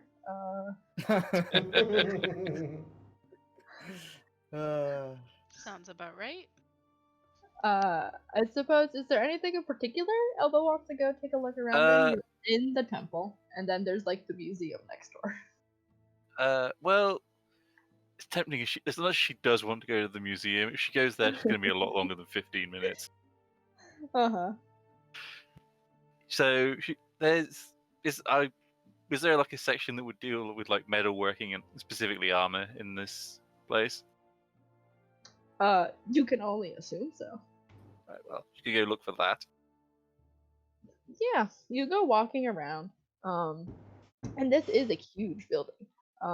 As you walk around, you see once again there's these just like contraptions built up along the sides of the great like marble walls, and eventually, you either find someone to point you in the right direction or find it by yourself. And you are able to find a like armory of sorts. And you see there are some people inside. You see the gnome lady from before is inside with a few human people. They're all talking, and there is like mannequins with these like big sets of armor and like weapons up on the walls. And you can tell like in like a workbench area, there's a lot of like different pieces just strung out everywhere. It's very much a workshop for just a bunch of artificers. Yeah, I mean, she's gonna go in and sort of wants to talk shop with them, get some advice on making sure her armor works correctly. Yeah, Because I imagine. Go ahead. mainly because the last time she actually used it, it Yeah. malfunctioned, which Yup. was a good thing in the end. But you know, Mm-hmm. not supposed to do that. Nope. For sure. I imagine like you go up to these people. They introduce themselves, and I guess if you recognize, sorry, you heard that. You recognize the gnome from yesterday. She was the one who like led you around the temple. And I imagine like you guys never got a name. Okay, good. I haven't just forgotten that. She does have a name. It's Nixie. And I imagine Alba like pulls out her own armor to Yeah. like show them and get like input on. And I imagine at this point Alba was kind of like figured out a mechanism to like get the other arm working. Yeah. Without an arm. And they're impressed. Like all of them are like, yeah, that's cool. And they do give tips about like you could probably change the plate like here into like here and have this one overlap instead to give you better coverage and movement. And I don't know if there's anything in particular Alba's looking for, but I'm It's sure just they like would be able to help. a bit of help to kill some time while she's Yeah. waiting for Eli. Yep. Then yeah, they are very at least some Also, of you know, them. make some contacts in the church. Yeah. Uh you speak with the gnomish lady, and there's like two other people here at the moment. There are some people that even in the short amount of time you are sitting here talking with them that just like kind of come in and out. And yeah, most of them seem pretty sociable, especially the gnomish lady. She is very happy to talk, and one of the others is a little quieter. It's like a young man with short hair, short cropped like blonde hair. And the other is another woman, like long brown hair pulled up into a bun. And they're all friendly and they're happy to give input on your armor. And I can get you names if you want them. But yeah, and you kill time, and they definitely are like they are impressed by your craftsmanship. And like at one point, Nixie's like, "Did you? What was your workshop like? I mean, we have quite a lot to work with, but you're not from around here." Oh no, I'm from Lantern. Oh, I mostly use my father's workshop before we left. wow! After that, I've sort of been having to make do on the road, so it's not as good. It looks in pretty good condition for something you've been keeping up for how long on the road? Months, I don't actually remember how long I said it was. Like a Yeah, year or so, I think. yeah. It's like, yeah. I mean, for something that must have been getting hit, it still looks in pretty good condition. Not very many Yeah. dents in this baby. Yeah, well, I try my best. And repair magic is a hell of a thing too. Yeah, they all like chuckle a little at that. It's like, yes, I understand. And yeah, you make some new friends in the artificer's workshop. And eventually enough time passes and you dismiss yourself and put your armor back in your bag, and go and find Eli, again, who, uh, Nicole, that's his name.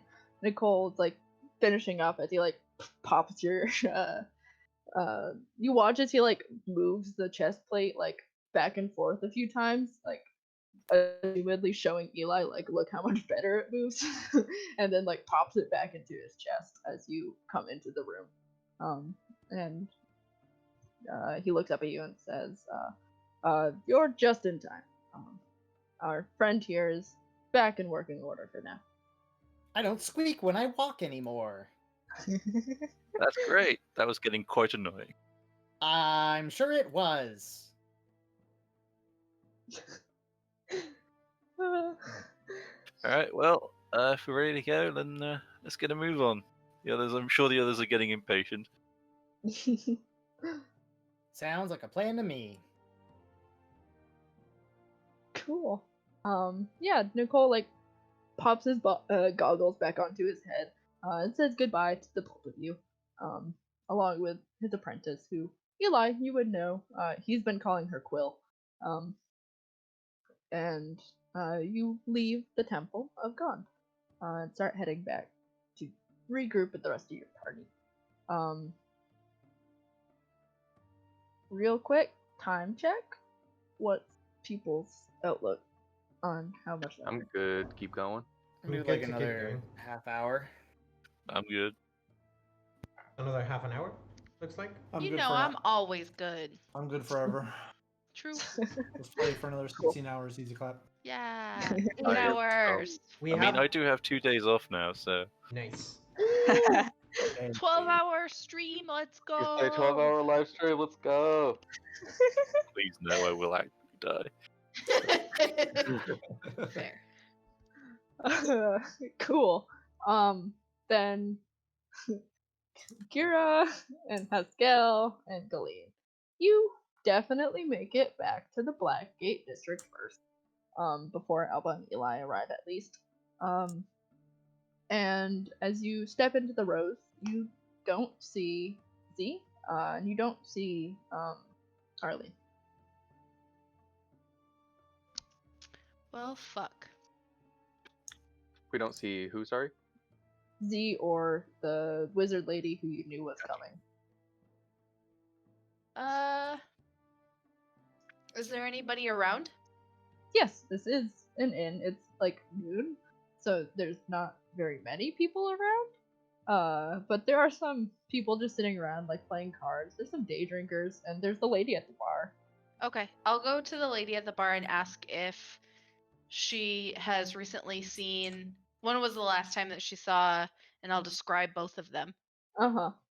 Yeah, as soon as you just like say purple tiefling, she like looks up at you like from like cleaning a glass. And she says, "Oh, was that your friend? He came in here and asked for a drink and passed out on the stairs. We got him up to his room. I think the lady he was with went with him, but I believe he's safe now. I thought he was a little too small for how much drink he was asking for, but I'm sure it won't kill him." Okay. I just look at her confused, like, what?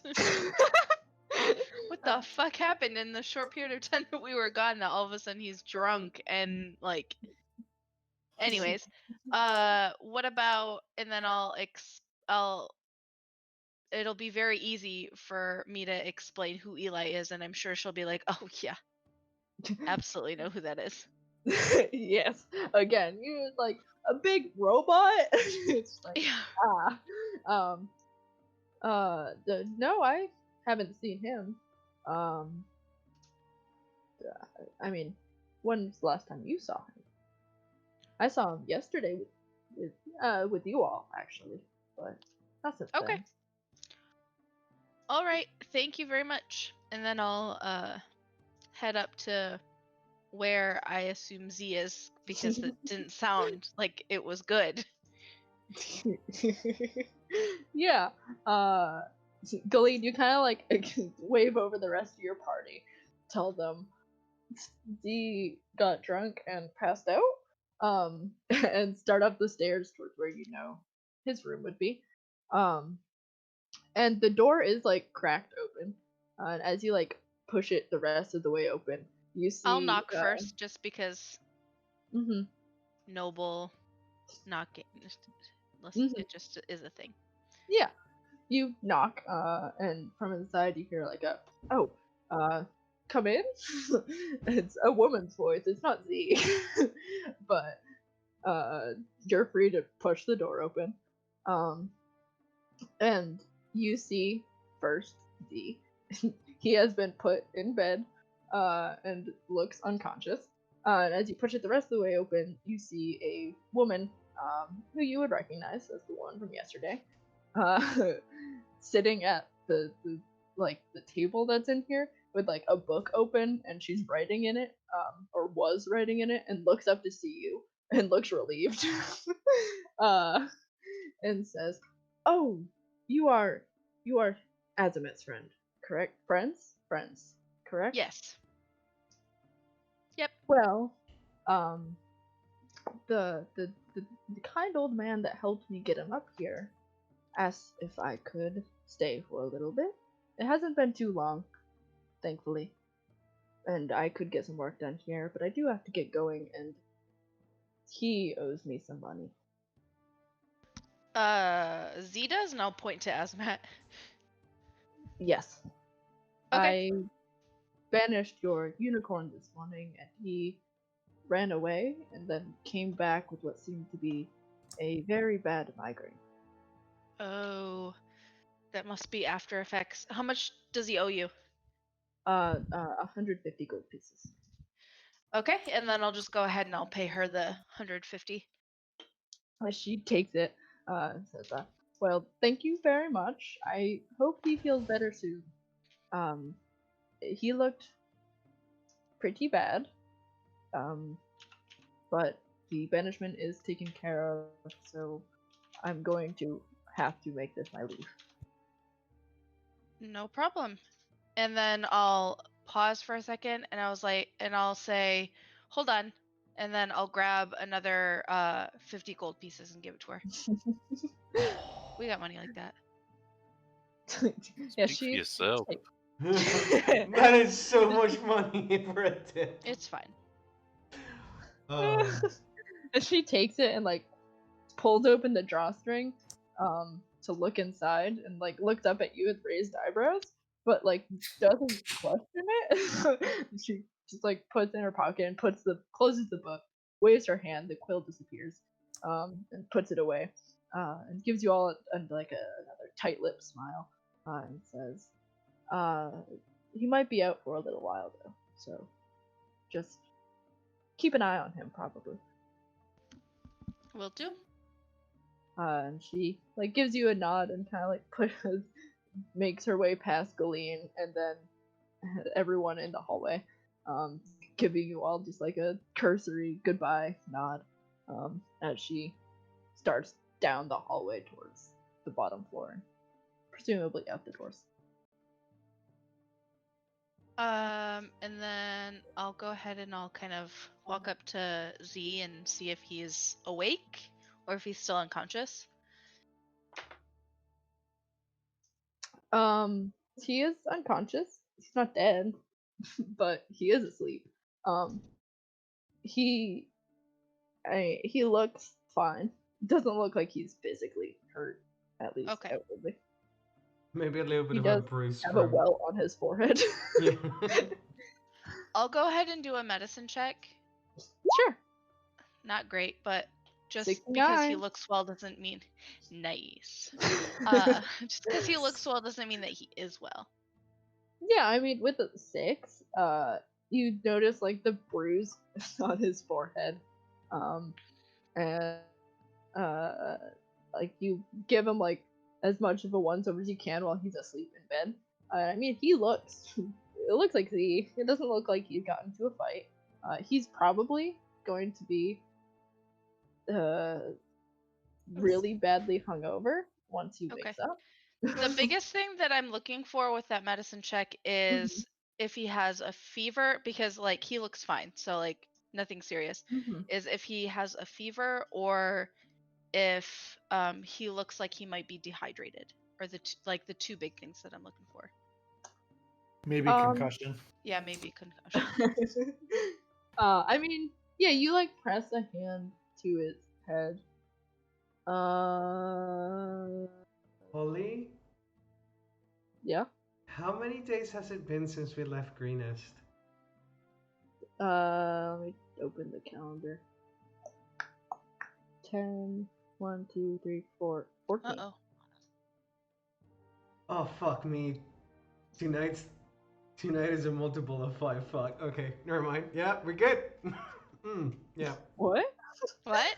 Don't worry about it. I'll talk about it with Ollie afterwards.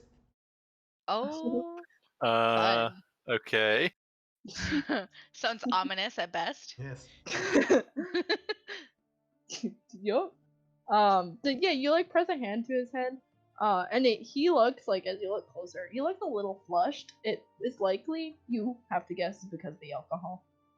She did say she gave him a strong drink, which she didn't specify, but he is a small person.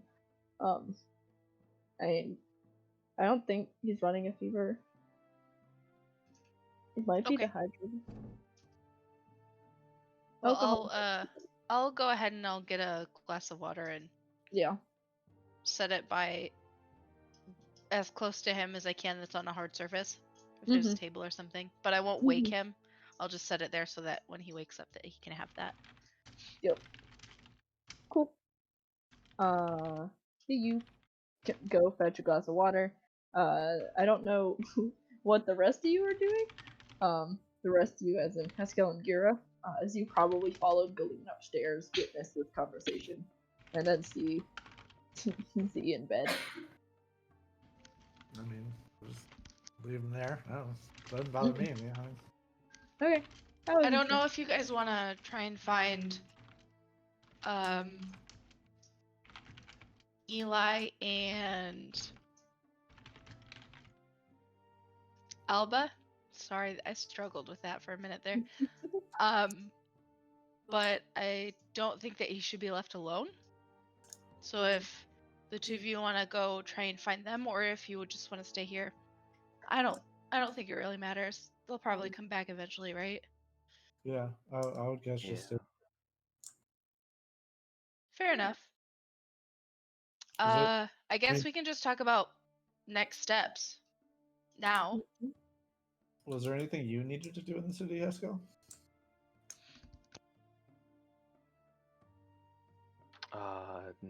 No.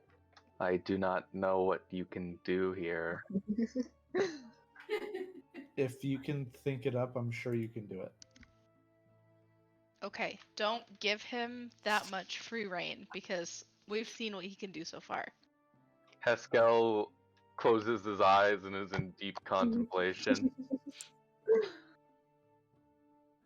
He thinks. He says, "Is there a place?" Oh no. To find mates? 100%. What kind? Lifelong? No. What kind of mates you looking for? But mate for the night? Yes. Well, it is every lizard folk's duty to birth a stronger generation. Oh, there's not that kind of mate now. I mean, you may be able to find one in here, but like there's not a place you can go to find it. I'm just gonna back up away from Pascal.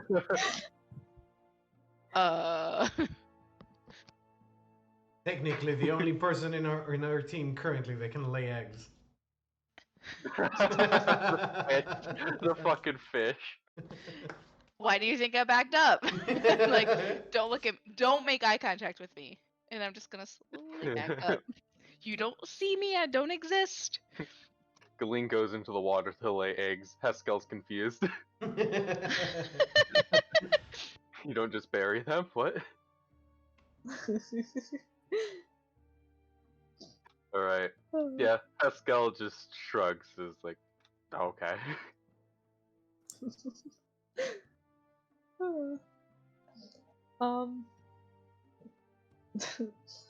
Yeah, I mean, the three of you, I imagine, go back downstairs and find like a table to sit at. Maybe get some lunch, as it is around that time of day. And yeah, I mean, you do have time to talk if you want to do that now, or you can wait and see when Elba and Eli show up, or you could wait for Z to wake up eventually. Yeah, I say we just wait for everybody to show back up here. Yeah. Mm-hmm. Well, we'll wait Cool. for either when Z wakes up or the two come back. Whatever comes first. Yeah. Mm-hmm. Cool. You don't know how long Z's been out, but it's like 1 in the afternoon about right now. Let me do math. Okay. Good old I day know. drinking. And Alba and Eli are definitely going to arrive before Z shows face. And they're very easily spotted. At least Eli is, as they push open the doors and you see the two of them walk into the rose. Hello. See your friends. Hello. I have returned with the robot. Beep boop. How is he? I don't squeak Seems anymore. good. It's like the fucking Tin Man from. I have a heart. Wonderful. Did you take it from one of your enemies? Like right here, and he'll pop open his chest, and there's like this. There's a new like contraption like set up in his chest where there's more space, and there's just like you just see this glowing orb that's in like a gyro, and it's just spinning around, glowing constantly. And he's like, "Nope, this one's mine." Oh. Out of character question, very quickly. Is the Mhm. gyro made of gold? It looks like brass, so it looks like it could be gold. Yeah. Okay, so it's very important. So Eli does have a heart of gold. He does have a heart of gold. Yeah. Yes. And it makes magic happen. Magic. It's a kind of magic. You know.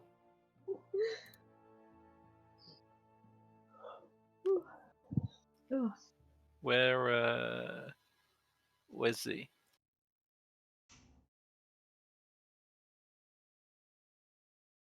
I'm assuming the rest of the group are down here. Mhm. Upstairs? Well, Yeah, we're up. were we not going to discuss our next steps? Why is he not down here with you guys? He had an interesting morning. Filled with day drinking. Oh, wait, what? Why was he I thought drinking? I don't know. You know, that's a really good question. I don't know why after everything he would decide to drink, but here we are. Drink to forget. Drink to forget. Do I have any spells for that? Unfortunately not.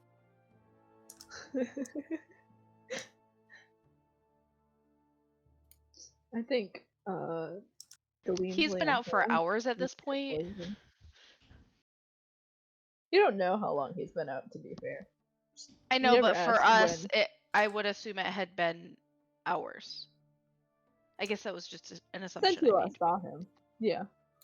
You guys left the inn, and it was probably like 8 in the morning, and then you came back, and it was like 1 in the afternoon, and he was out.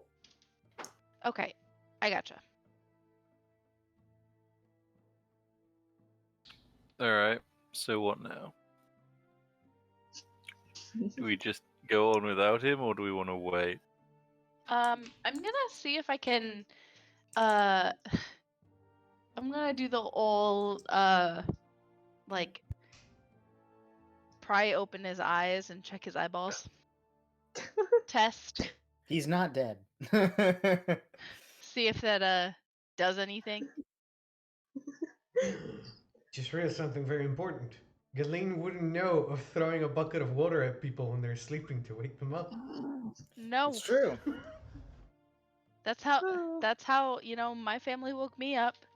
Just throw a Pry bucket open of your air on eyeballs. I will say, I don't know if Heidi knows this, but Ghislaine would know you can neutralize a poison with your lay on hands, and alcohol is a poison. Oh. I Yeah. never even made that connection. Then yeah, I'll go ahead and I'll do that.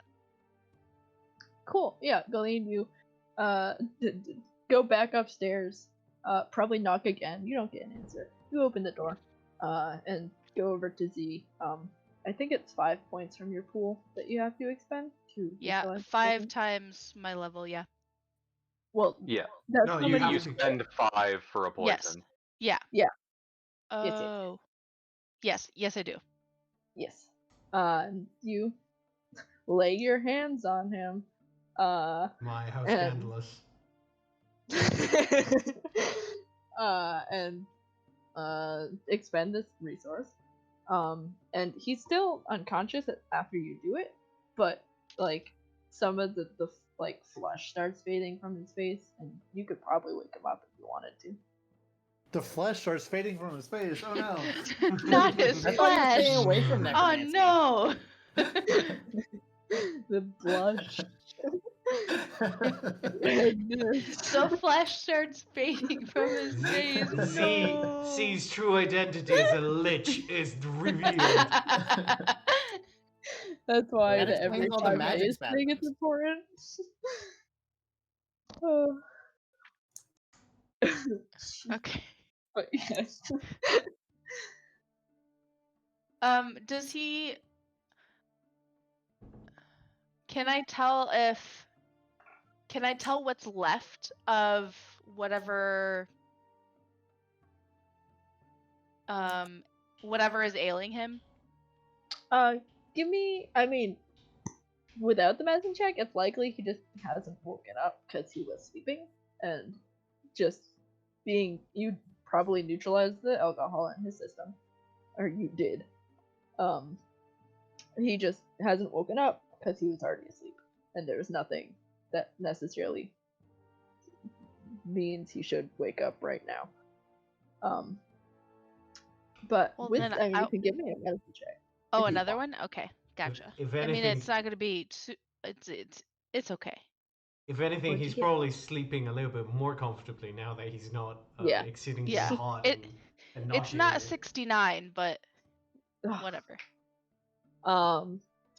Yeah, I mean, he definitely looked better. It's hard to tell like directly after you do it, but and he rested. Yeah, he looks fine now. He looked a little restless before. And now he seems like he's okay. I'm gonna do the old open your eyeballs. Just the one eyelid. Lift it to see if his eyes are intact. Flick Listen, his eye. it's a family thing. Don't question it. Yeah, he's probably like doing the quick flickering left and right because he's sleeping. Right. Yeah, he has eyeballs. Don't worry. The fish haven't eaten them. Is he does he react to it or is he still sleeping? I mean, I don't know, Gozen, how light of a sleeper you think he is, but That's a very good imagine he's question. a light sleeper. You could always Then like it just would do probably a wake him roll like of a No. Given the situation, probably not. Yeah. That like- makes sense. Probably as you touch his face, not even, probably not even get to fully open his eyes. He's like, ah! grab your hands, like, ah! what's, ah! Oh, what's going on? Where's everyone in my room? Hey, where are we? Calm, deep breath. In, Fuck. out. Yeah, no, I'm good. Just a few of those. Fuck. okay? You feel a little bit better? Yeah, I Okay. feeling a little bit lightheaded. That's about it. That's okay. Don't stand up. Just stay where you are. You're okay. You I think you had a little bit of a reaction when you decided to send Cassiopeia back. And then coupled with a little bit of a drink, and I think Yeah. things went a little crazier than you had planned. But you're Yeah. good? Yeah, I'm good. I'm good. Okay. Uh, Just take a few minutes, get yourself back to no, reality it's- for a minute. You're yeah, good. no, I'm good. I'm good to go. I'm good to go. Just let me just sit down and we can talk in here. Close the door. Can I do an insight check or something to see if I believe him? Sure. I'm not rolling great tonight. Whatever. I mean, I'll just roll roll my what is it? Persuasion. No, what is it? Deceit. Deception? Deception. There you go. Now, Hey, I win. yeah. How you feeling? Yeah, to begin with, C isn't very good at lying in general, but like, you can tell like he probably feels like shit. He's just trying to power through it. He's just saying he's all right.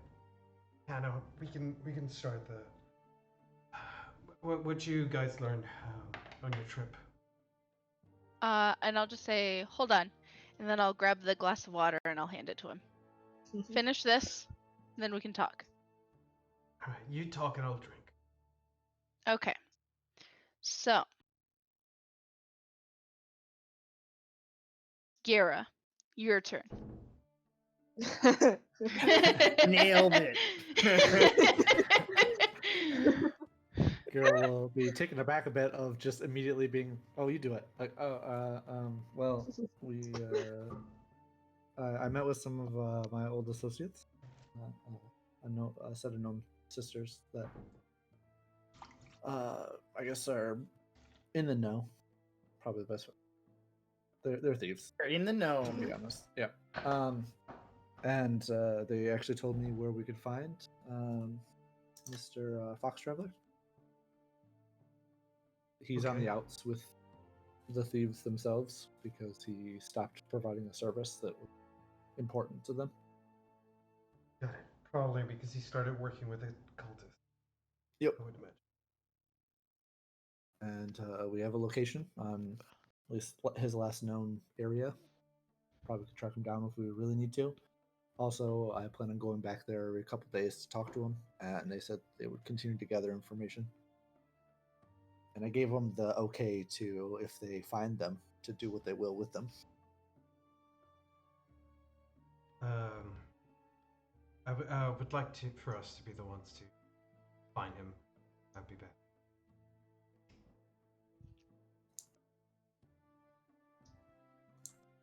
Agreed.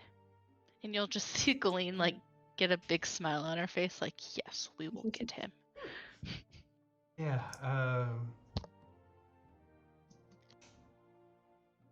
It'd be best if also, whenever we do get our hands on him, word about his exchange with us or your associates doesn't get out.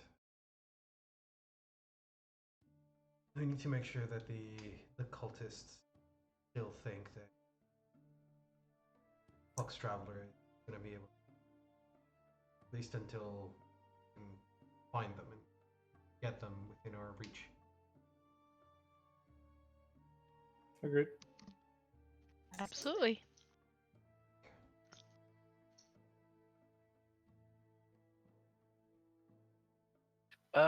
Ollie, what was the estimated time until the cultists start showing up in town?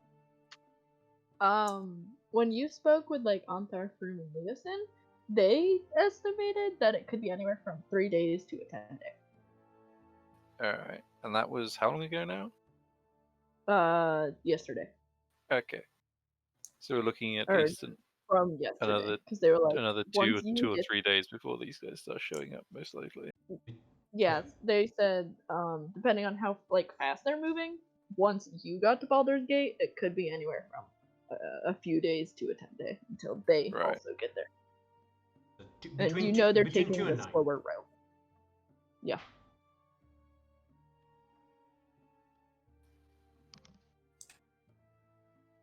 So we have a bit of time. Mhm. Yeah. I think our best plan, the best course of action for us right now might be to find this Fox Traveler person and not confront them. Keep tabs on them, hail them if must. At least until they make contact with the caravan. Then we can in on them. Yeah, I think that's best.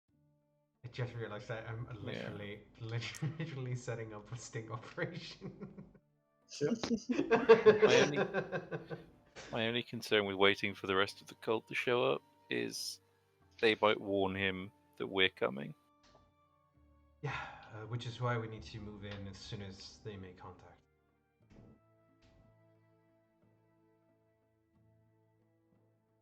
Keep track on him under our vigilance. Pretty much 24/7 from here until the cultists show up. We'll probably need to take turns tails on. And the sooner we can get started, the better. They might have reached the town between Greenest and here and sent word by Raven.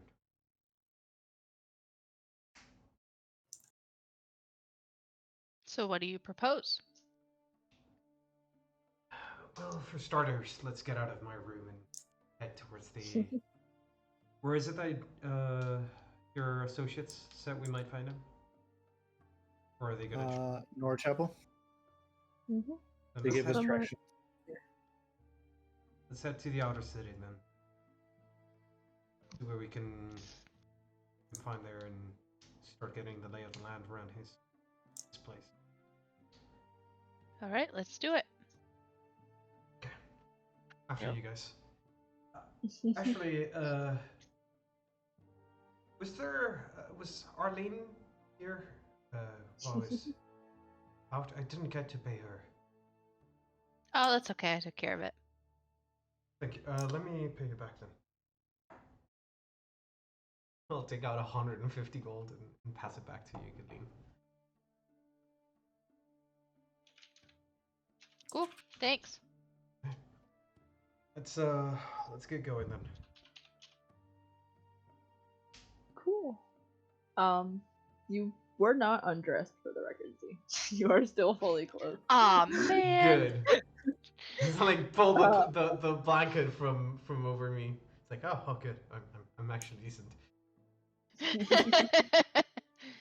That brief moment of, oh god, I just pulled the blanket. I don't know if I'm naked and I was in bed. Aw, man, we missed it.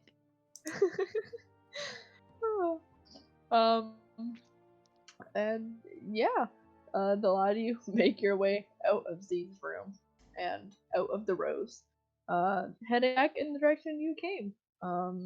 And with plans to try and track down one Aravax Fox Traveler. And that feels like a good spot to end the session. Hell yeah. Before Hell yeah. we leave the inn, I'll go back down to the bar and I am going to ask the bartender if she is familiar with anybody named Sydney or Dominic. Um, And we can leave it there if you want. No, she looked up at you and says, I mean, I've known some Sydneys and Dominics. What did they look like? And I will explain that they look like merfolk. And yeah, you're standing at the bar and like the rest of your companions have gone on, and she kind of like scratches her head, and she says, I've seen some merfolk in the city, but I don't think I've personally interacted with a Sydney or a Dominic. okay. Thanks for your help. She smiles at you. Like, can I get you anything else? No, that's okay. And I just kind of leave the inn by myself, kind of disappointed. Yeah. As you catch up to the rest of your newfound friends on the lottie, you start heading over to Nordchapel. That is where we'll end the session. Hell yeah. There we Cool. go. Nice. Alright, I'm gonna transition to the end of the end screen of the stream, and goodbye stream, I guess. Bye. Bye, Bye, stream. Bye. Bye, stream. Bye, stream.